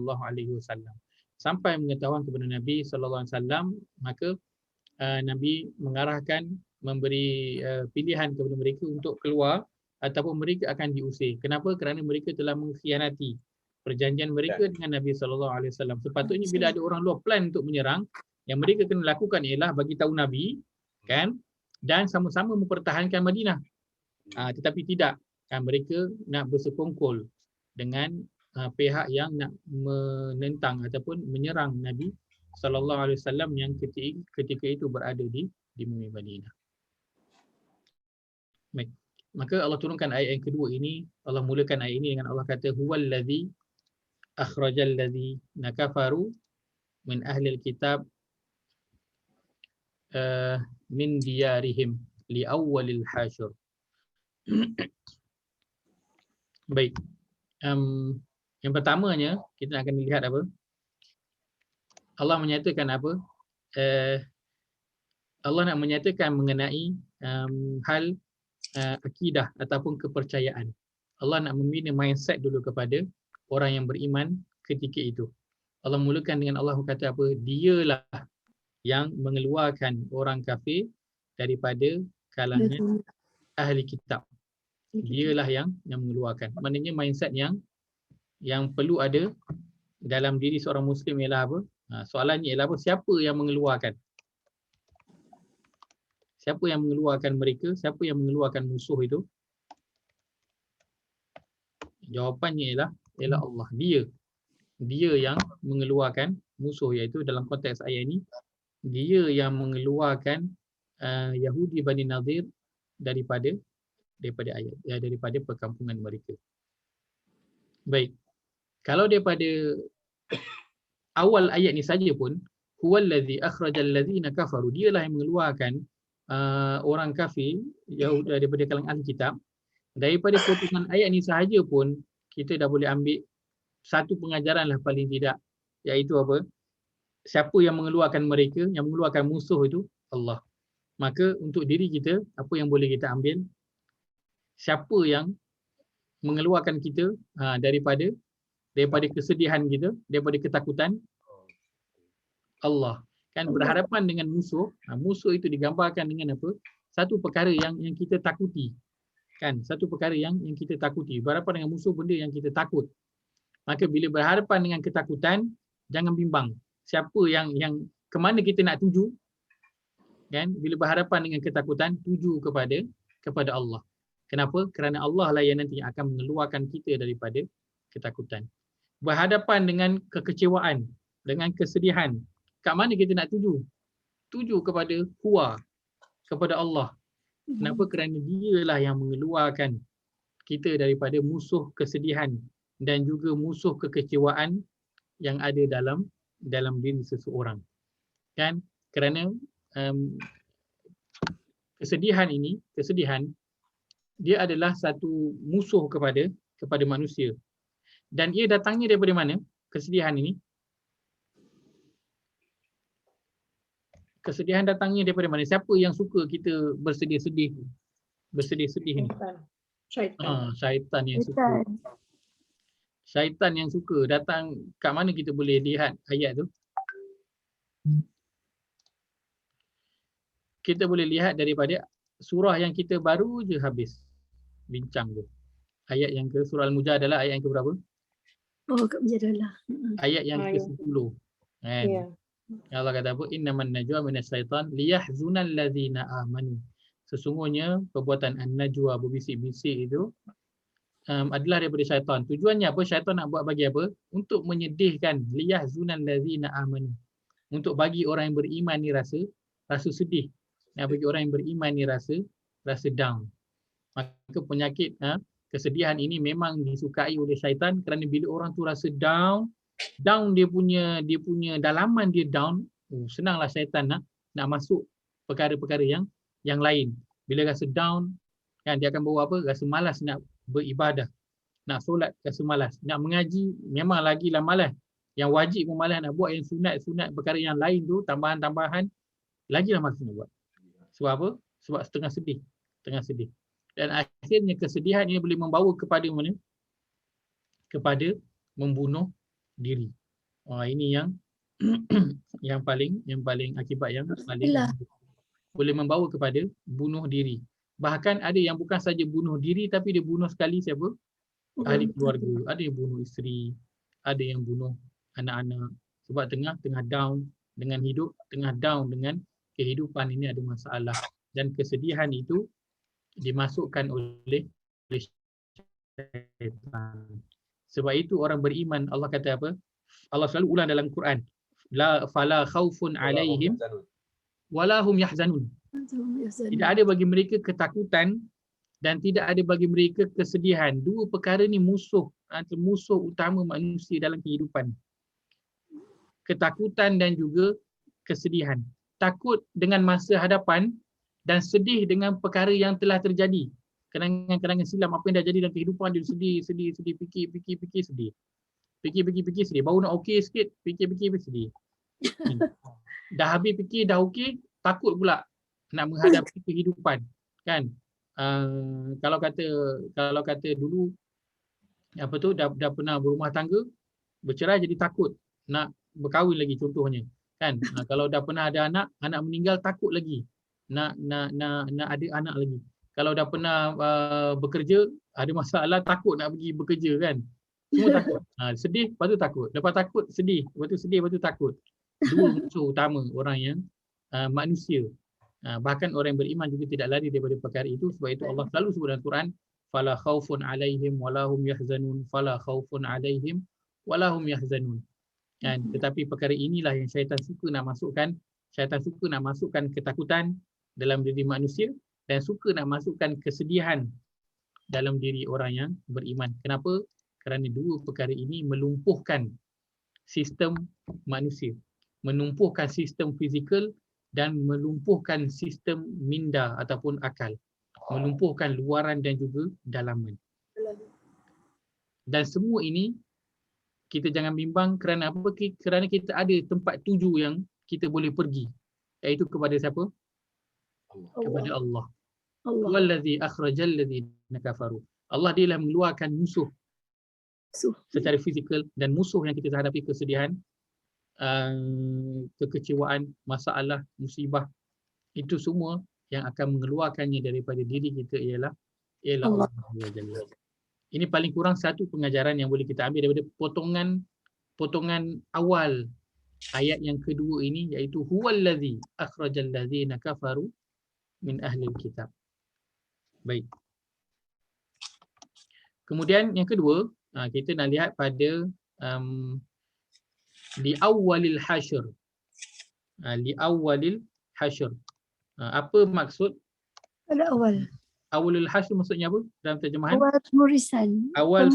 Awal pengusiran. Awal pengusiran. Apakah yang dimasukkan dengan li awalil hasyr? Awal pengusiran tu, kan? Sebab sebelum ini Bani Qainuqa juga telah diusir keluar daripada kota Madinah, kan? Baik. Yang dimasukkan dengan awalil hasyr ialah ini menurut tafsir Al-Aisar, yang dimasukkan dengan awalil hasyr yang pertama ialah pengusiran keluar dari kota Madinah. Dari kota Madinah.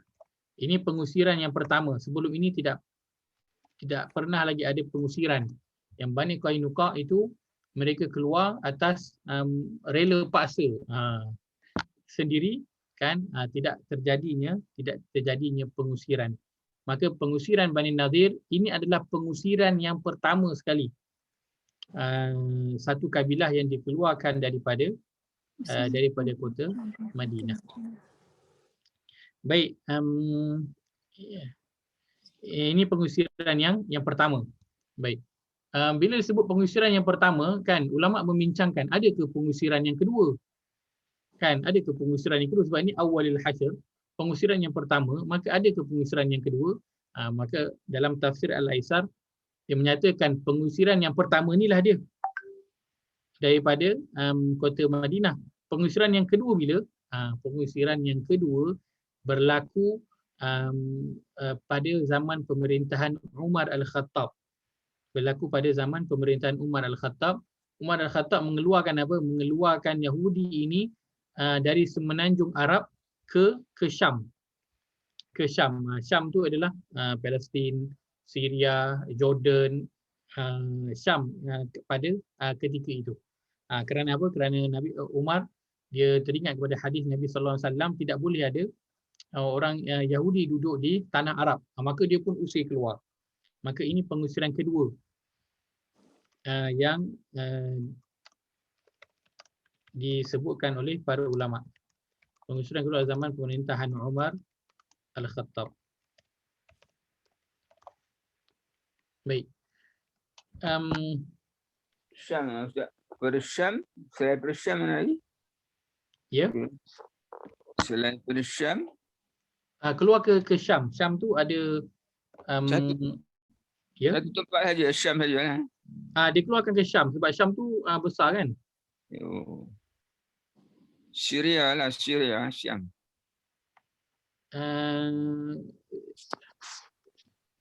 Syam, Syria sama Tak, Syam kalau kita sekarang kita kenal dia sebagai Syria kan, tapi zaman dulu Syam, bumi Syam itu besar. Dia Besar. adalah bumi yang besar. Dalam dia ada Syria, itu termasuk dalam Syam. Palestin. Palestin juga termasuk dalam Syam. Syam. Jordan juga termasuk dalam Syam. Arab ada sikit kan? Ya, Arab punya negeri ada sikit kan dalam tu kan? ada. Ada katakan Allah selamat, Lubnan ada masuk, Mesir ada kata masuk sikit dalam kawasan Syam. So bila dikatakan, sebab tu dulu guna Syam itu besarlah kan, dulu kalau sebab tu dalam surah Quraisy, ila fi Quraisy hatta syita'i was saif kan, mereka pada waktu sejuk dan musim sejuk, musim panas ke Yaman dan juga ke Syam kan. Bila sebut Syam tu dia bukan saja Syria, Syam tu ada Jordan, Syam tu ada Palestin, Syam tu ada sikit Lubnan masuk dekat situ, ada sikit kawasan Yaman tak masuk Ustaz? hujung-hujung. Kawasan Yaman tak masuk. Masuk ya. Kawasan Yaman tidak termasuk. Dia sebelah utara Arab kan Ustaz kan? Ya. Macam dia- Yaman tu dia selatan kan? Dia sempadan dengan Iraq, dia ada sempadan dengan Saudi Arabia juga. Dekat Dia Iran. kalau belah atas Syria tu dia kan dia sempadan dengan Turki lah. Sebelah atas tu sempadan dengan Lebanon, dengan Cyprus, belah-belah sana. Yaman tidak masuk, sebab tu dalam surah Quraisy tu kan disebutkan Yaman dan juga Syam. Yaman dan juga Syam, dua tempat berdagang orang Quraisy, ke Yaman dan juga Syam. Tapi Baik. satu soalan Ustaz. Ya saya. Zaman pemerintahan ni dia keluarkan mereka ke Syam. Tapi kenapa Nabi mendoakan negeri Syam ya? Nabi mendoakan negeri Syam. Masya-Allah, ini satu soalan yang sangat baik ni. Nabi mendoakan negeri Tapi Syam.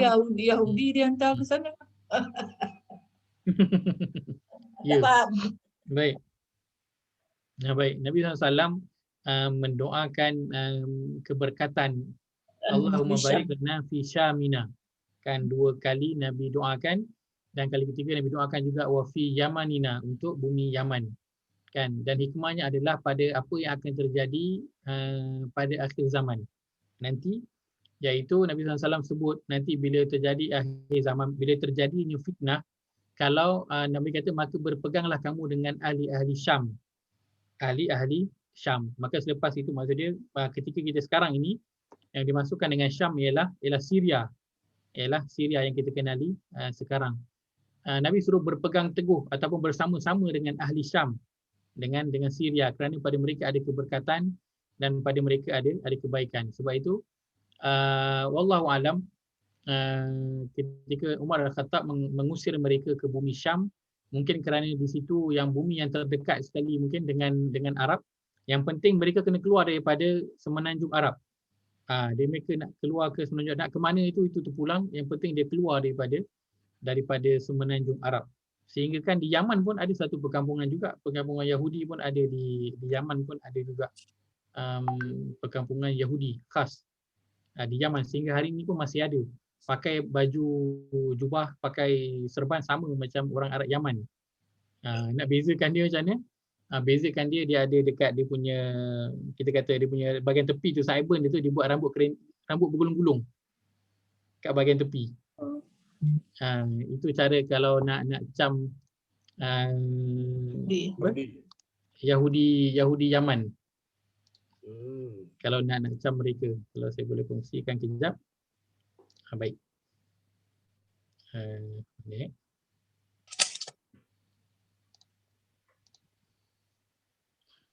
Okey, boleh nampak di skrin ke?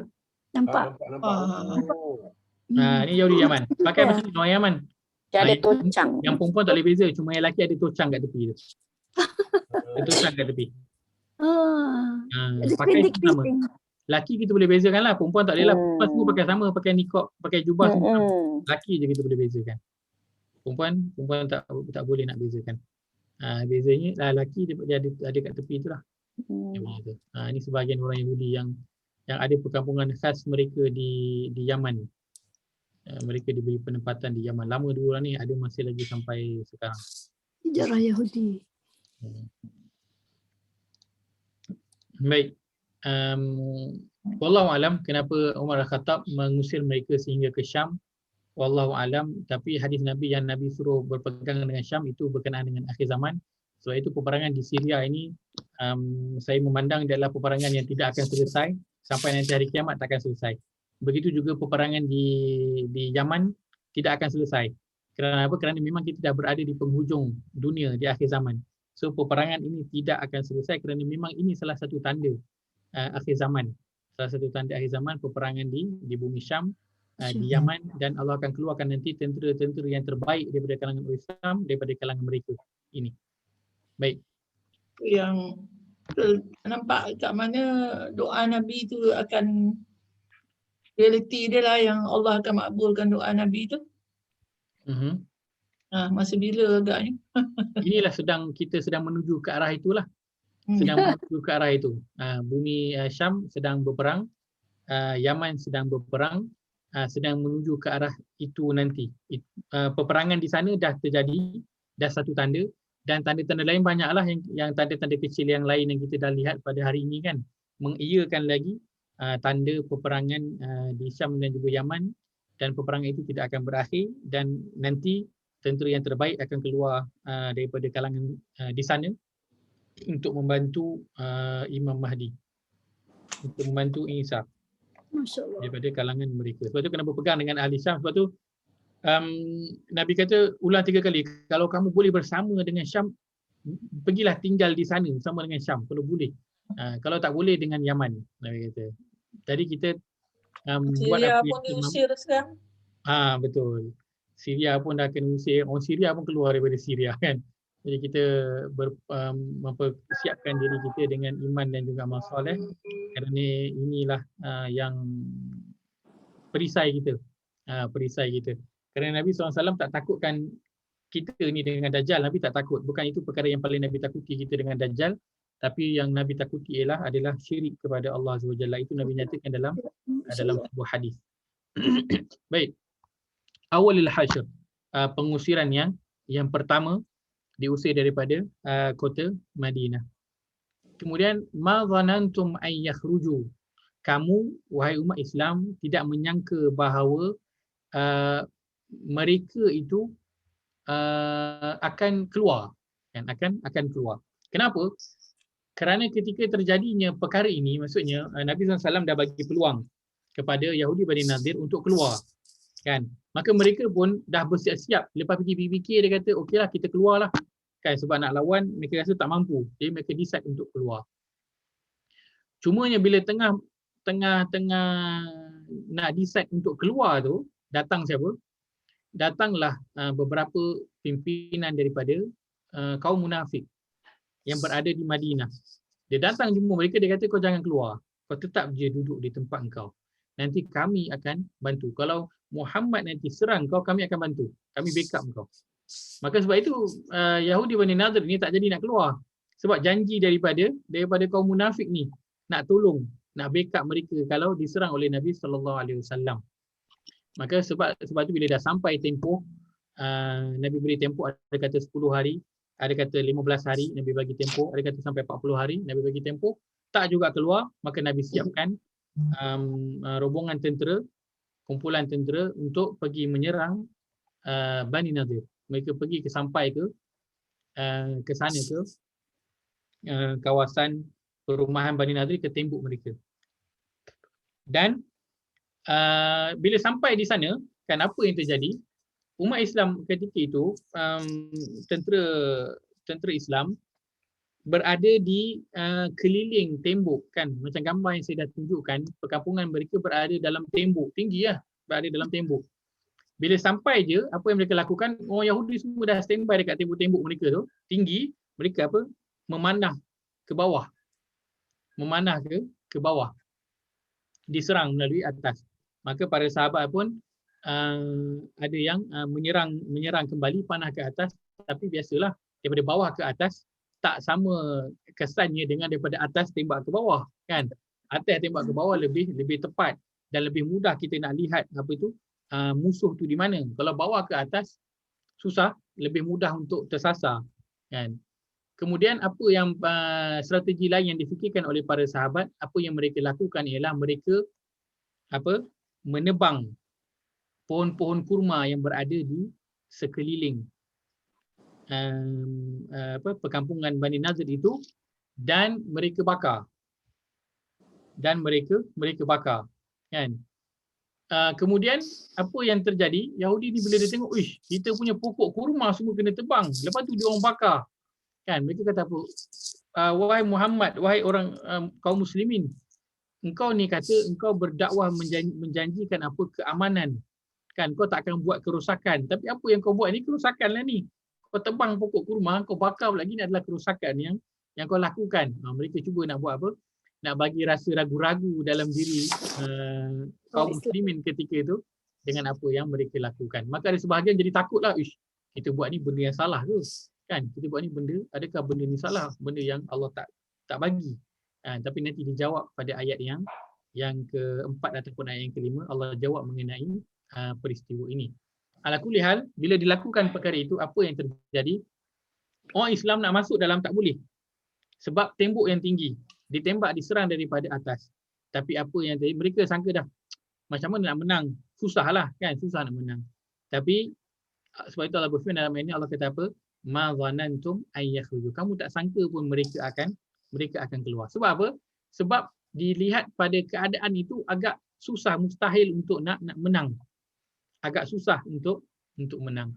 Sebab itu dalam ayat ini disebutkan kamu tidak menyangka bahawa mereka akan keluar. Baik.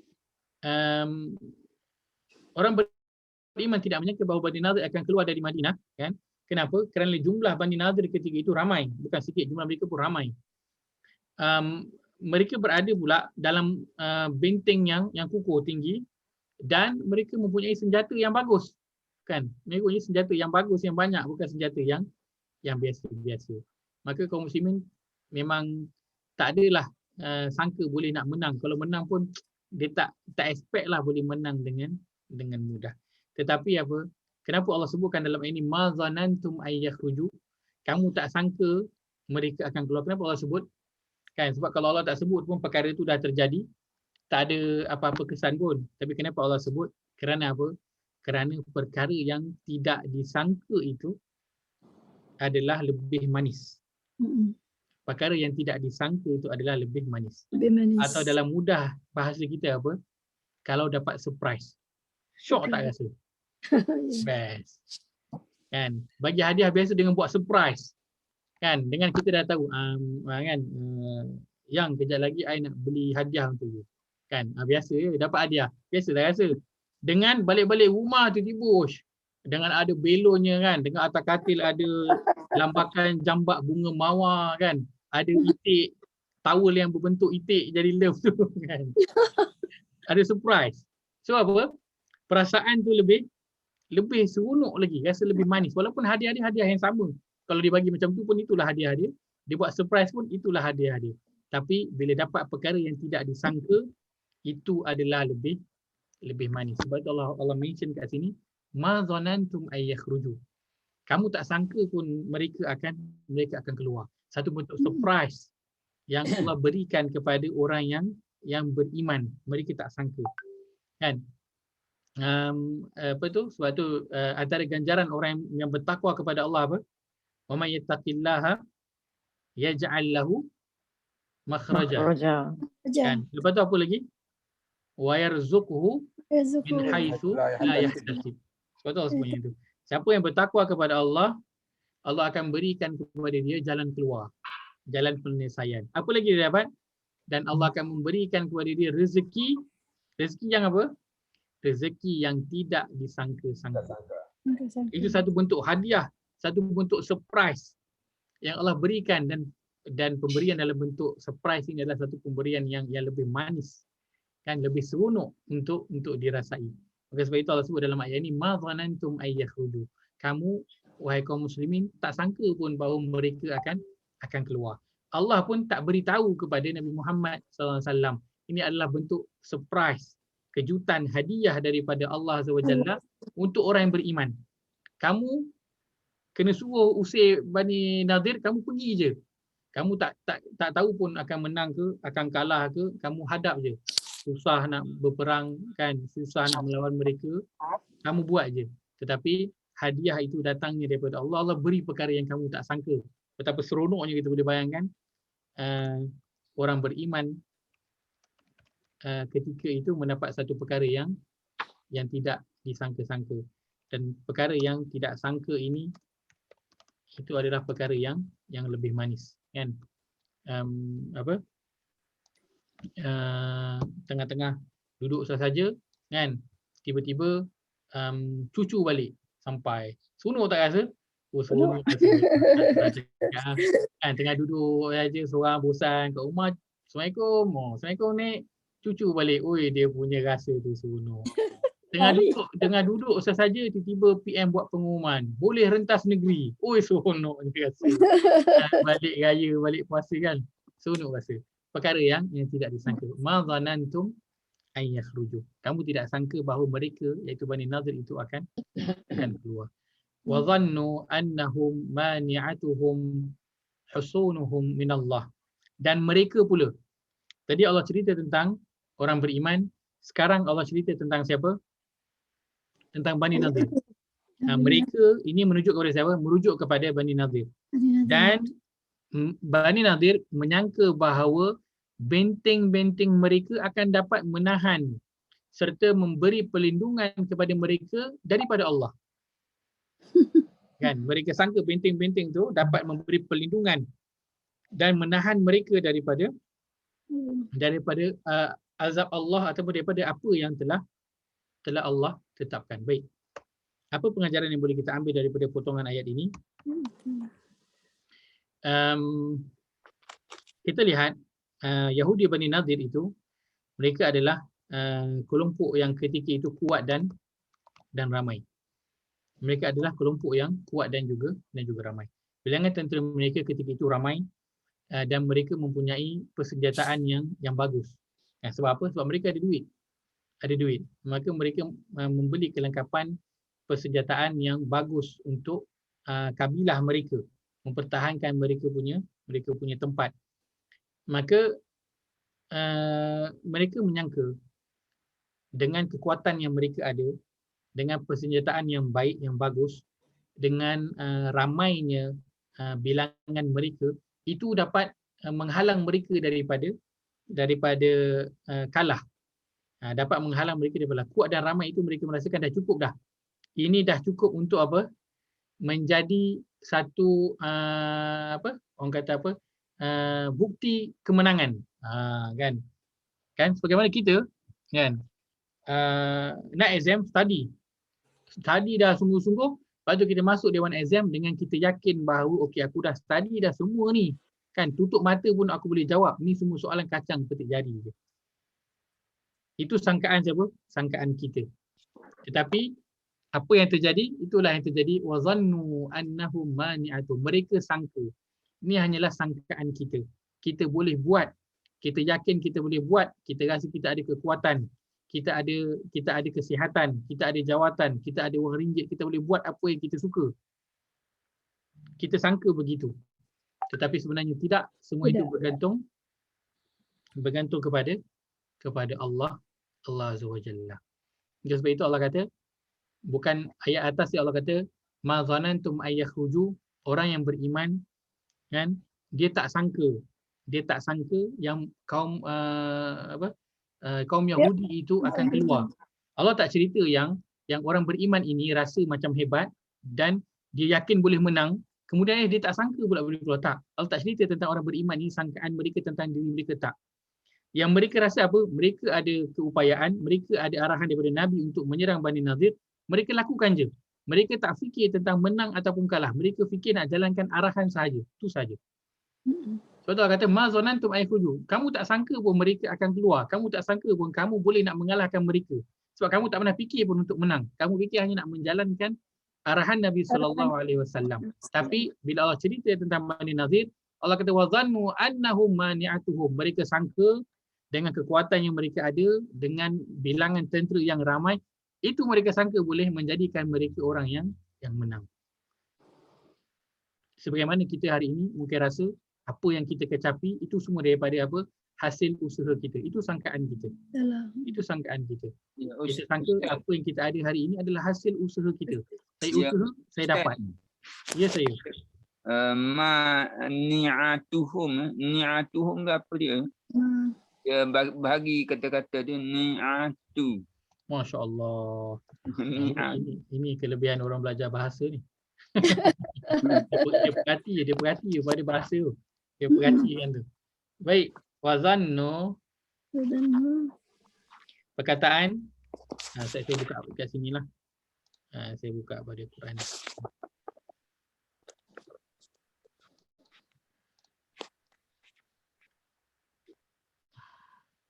وظنوا أنه Baik. Perkataan wa dhannu annahum mani'atuhum. Nah, dia pada Zainal bertanya mengenai perkataan mani'atuhum.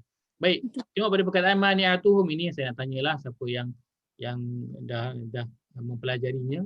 Ada tak perkataan yang boleh kita potong? isim Mana nak potong? ma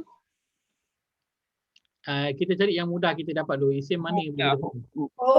hum Ini yang paling mudah lah kita nak potong. Kita boleh potong hum. hum. Selesai. Kita tahu dia adalah isim. So yang tinggal apa? Domir. Mani'ah. Mani'ah.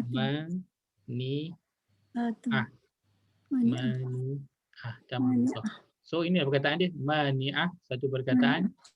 Adalah satu perkataan. Satu perkataan. Baik. Perkataan mani'ah ini datang daripada mana? Saya rasa kita pernah dengar perkataan ni. Lagi-lagi kalau siapa yang pernah pergi umrah, dah pernah pergi umrah mesti pernah dengar ni perkataan ni. Mani'ah. Baik, mani'ah. Asal perkataan dia mani'ah. Baik. Pernah dengar perkataan mani'? Tak pernah dengar? Tak pernah dengar? Tak apa. Perkataan ni pernah dengar? Larangan. Mamnu ada. Mamnu mesti pernah dengar punya. Ada. Siapa yang pernah pergi umrah ke apa, rajinlah dengar mamnu. Kan? Maksudnya apa? Dilarang. Dilarang merokok. Dilarang merokok. Mamnu ad-dukhul, dilarang masuk. Mamnu. Dilarang masuk, mamnu. Dilarang hisap. Dilarang menghisap rokok. Baik, dia mempunyai ru'ut yang samalah. Ru'ut dia apa? Manik. Mim, nun, ain. Ain. Mim, nun, ain. Mani'ah, mim, nun, ain. Sama. Mempunyai ru'ut yang sama. Iaitu mana'ah. Mana'ah. Iaitu menghalang. Ataupun melarang. Menghalang ataupun melarang. Baik, maka dalam ayat ini Allah sebut mani'atuhum. Mani'atuhum. Menghalang mereka. Apa yang menghalang mereka? Apa yang mereka yakin boleh mereka sangka? Perkara yang boleh menghalang mereka itu apa? Mereka menghalangi diri mereka dengan apa? Husunuhum. Husunuhum itu kota-kota ataupun benteng-benteng. Husun pun kita boleh potong hum tu lain, husun tu lain. Benteng-benteng mereka. So mereka menyangka benteng-benteng mereka ni boleh mani'ah, menghalang mereka. Ini kita belum ambil lagi lah kalau dalam bahasa Al-Quran tu. Kita belum ambil lagi poin yang ini kan, apa kesan isim pada tadabbur. Nanti minggu depan kita akan ambil insya-Allah. Hari Selasa. Hari Selasa insya-Allah. Mani'ah tu maksud ya. Okey, syukran. Al-afu. Afwan. Baik. Maka orang Yahudi apa yang mereka sangka? Mereka sangka benteng mereka boleh menghalang mereka daripada siapa? Daripada Allah. Benteng ini menggambarkan apa? Menggambarkan kekuatan. Benteng ini menggambarkan kekuatan, sesuatu yang kukuh. Maka bila mereka yakin ada sesuatu yang kukuh, mereka dah, aku dah boleh ni, confirm aku boleh lawan. Kan sebagaimana kita rasa kita ni dah berusaha bersungguh-sungguh kan, kalau meniaga tu dah meniaga siang malam, dah buat iklan semua bagai, lalu kita dapat apa yang kita dapat, maka kita menyangka ini semua adalah hasil daripada apa yang kita lakukan. Tapi tidak, Allah kata itu adalah sangkaan kamu. Wa dhannu. Itu adalah hanya sangkaan kamu sahaja. Sangkaan saja. Yang memberikannya adalah Allah Azza wa Jalla. Kamu sangka kamu belajar, boleh jadi pandai. Ada ilmu, kamu boleh ajar orang. Tak.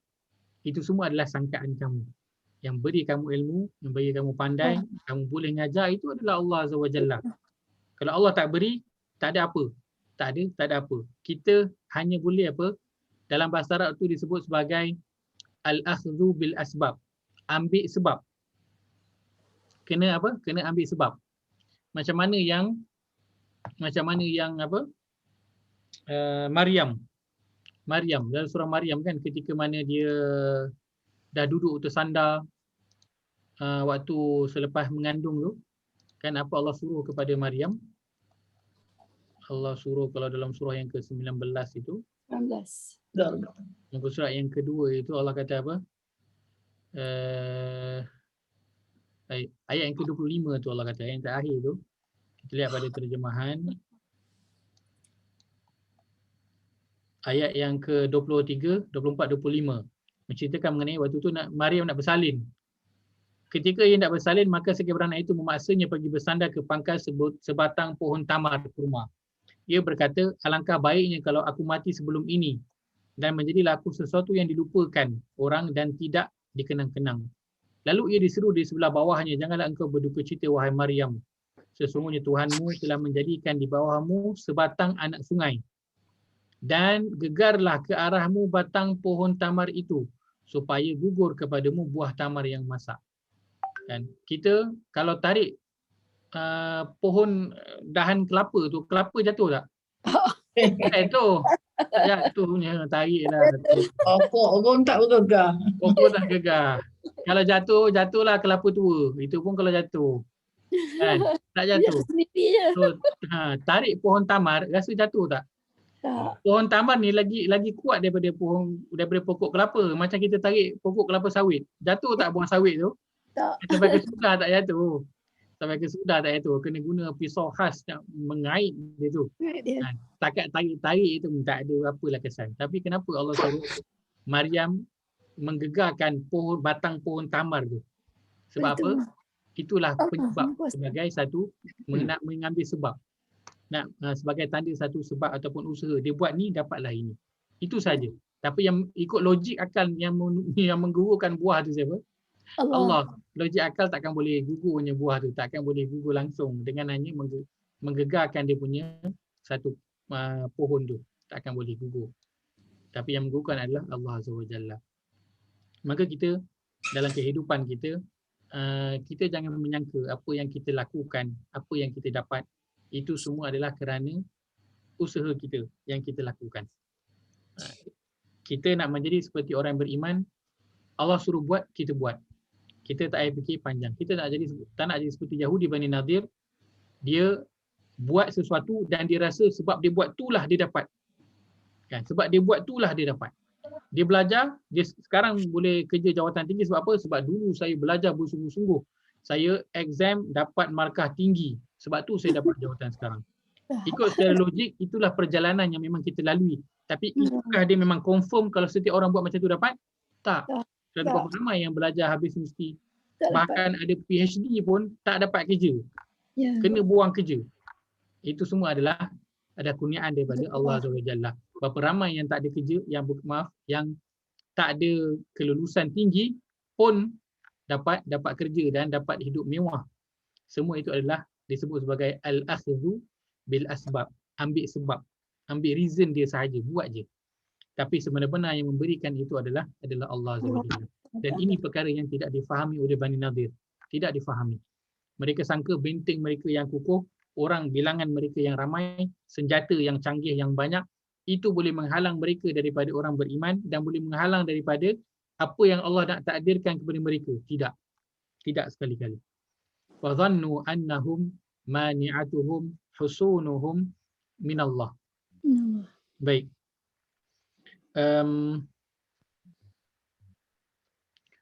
Kalau kita lihat, saya nak bawakan sikit kita lihat apa yang kita dapat daripada ayat ini ialah sifat terlalu yakin. Sifat terlalu yakin. Baik. Kita lihat dalam ayat yang sedang kita bincangkan ini.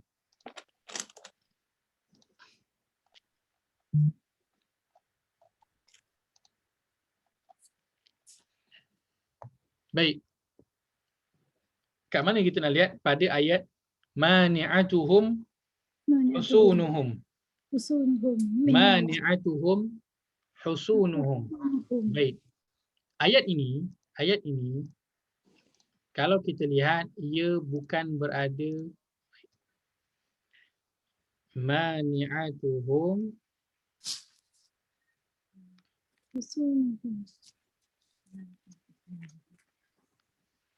mani'atuhum husunuhum. Baik. Kalau kita lihat dari susunan ayat, saya nak bawakan sebab saya nak membawakan poinnya apa?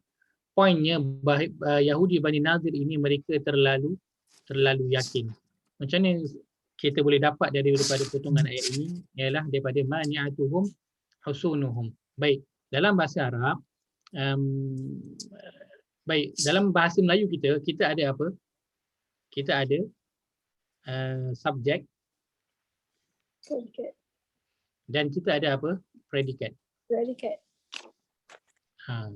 Subjek ni dia disebut dahulu, predikat duduk di belakang. Duduk di belakang. Contoh kita kata rumah cantik.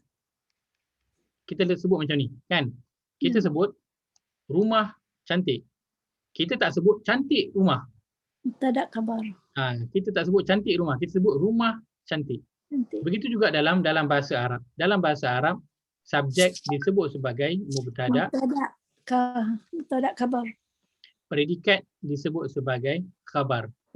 Dan subjek ini kita nak cerita tentang apa? Predikat ini apakah perkara itu tentang apa? Ini benda dia apa? Predikat ini sifat mengenai benda tu. Apa dia? Baik.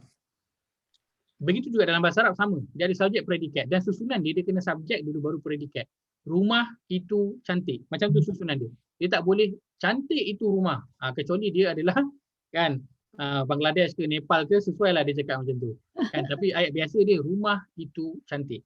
Kan? Kereta itu mahal. Kita tak kata mahal itu kereta. Tak kata. Itu susunan asal dia. Begitu juga dalam bahasa Arab, susunan dia memang sama macam dalam bahasa Melayu. Baik, yang saya nak bawakan dalam ayat ini, mani'atuhum husunuhum. Mani'ah ini adalah khabar. Ini adalah dia punya apa? Predikat dia.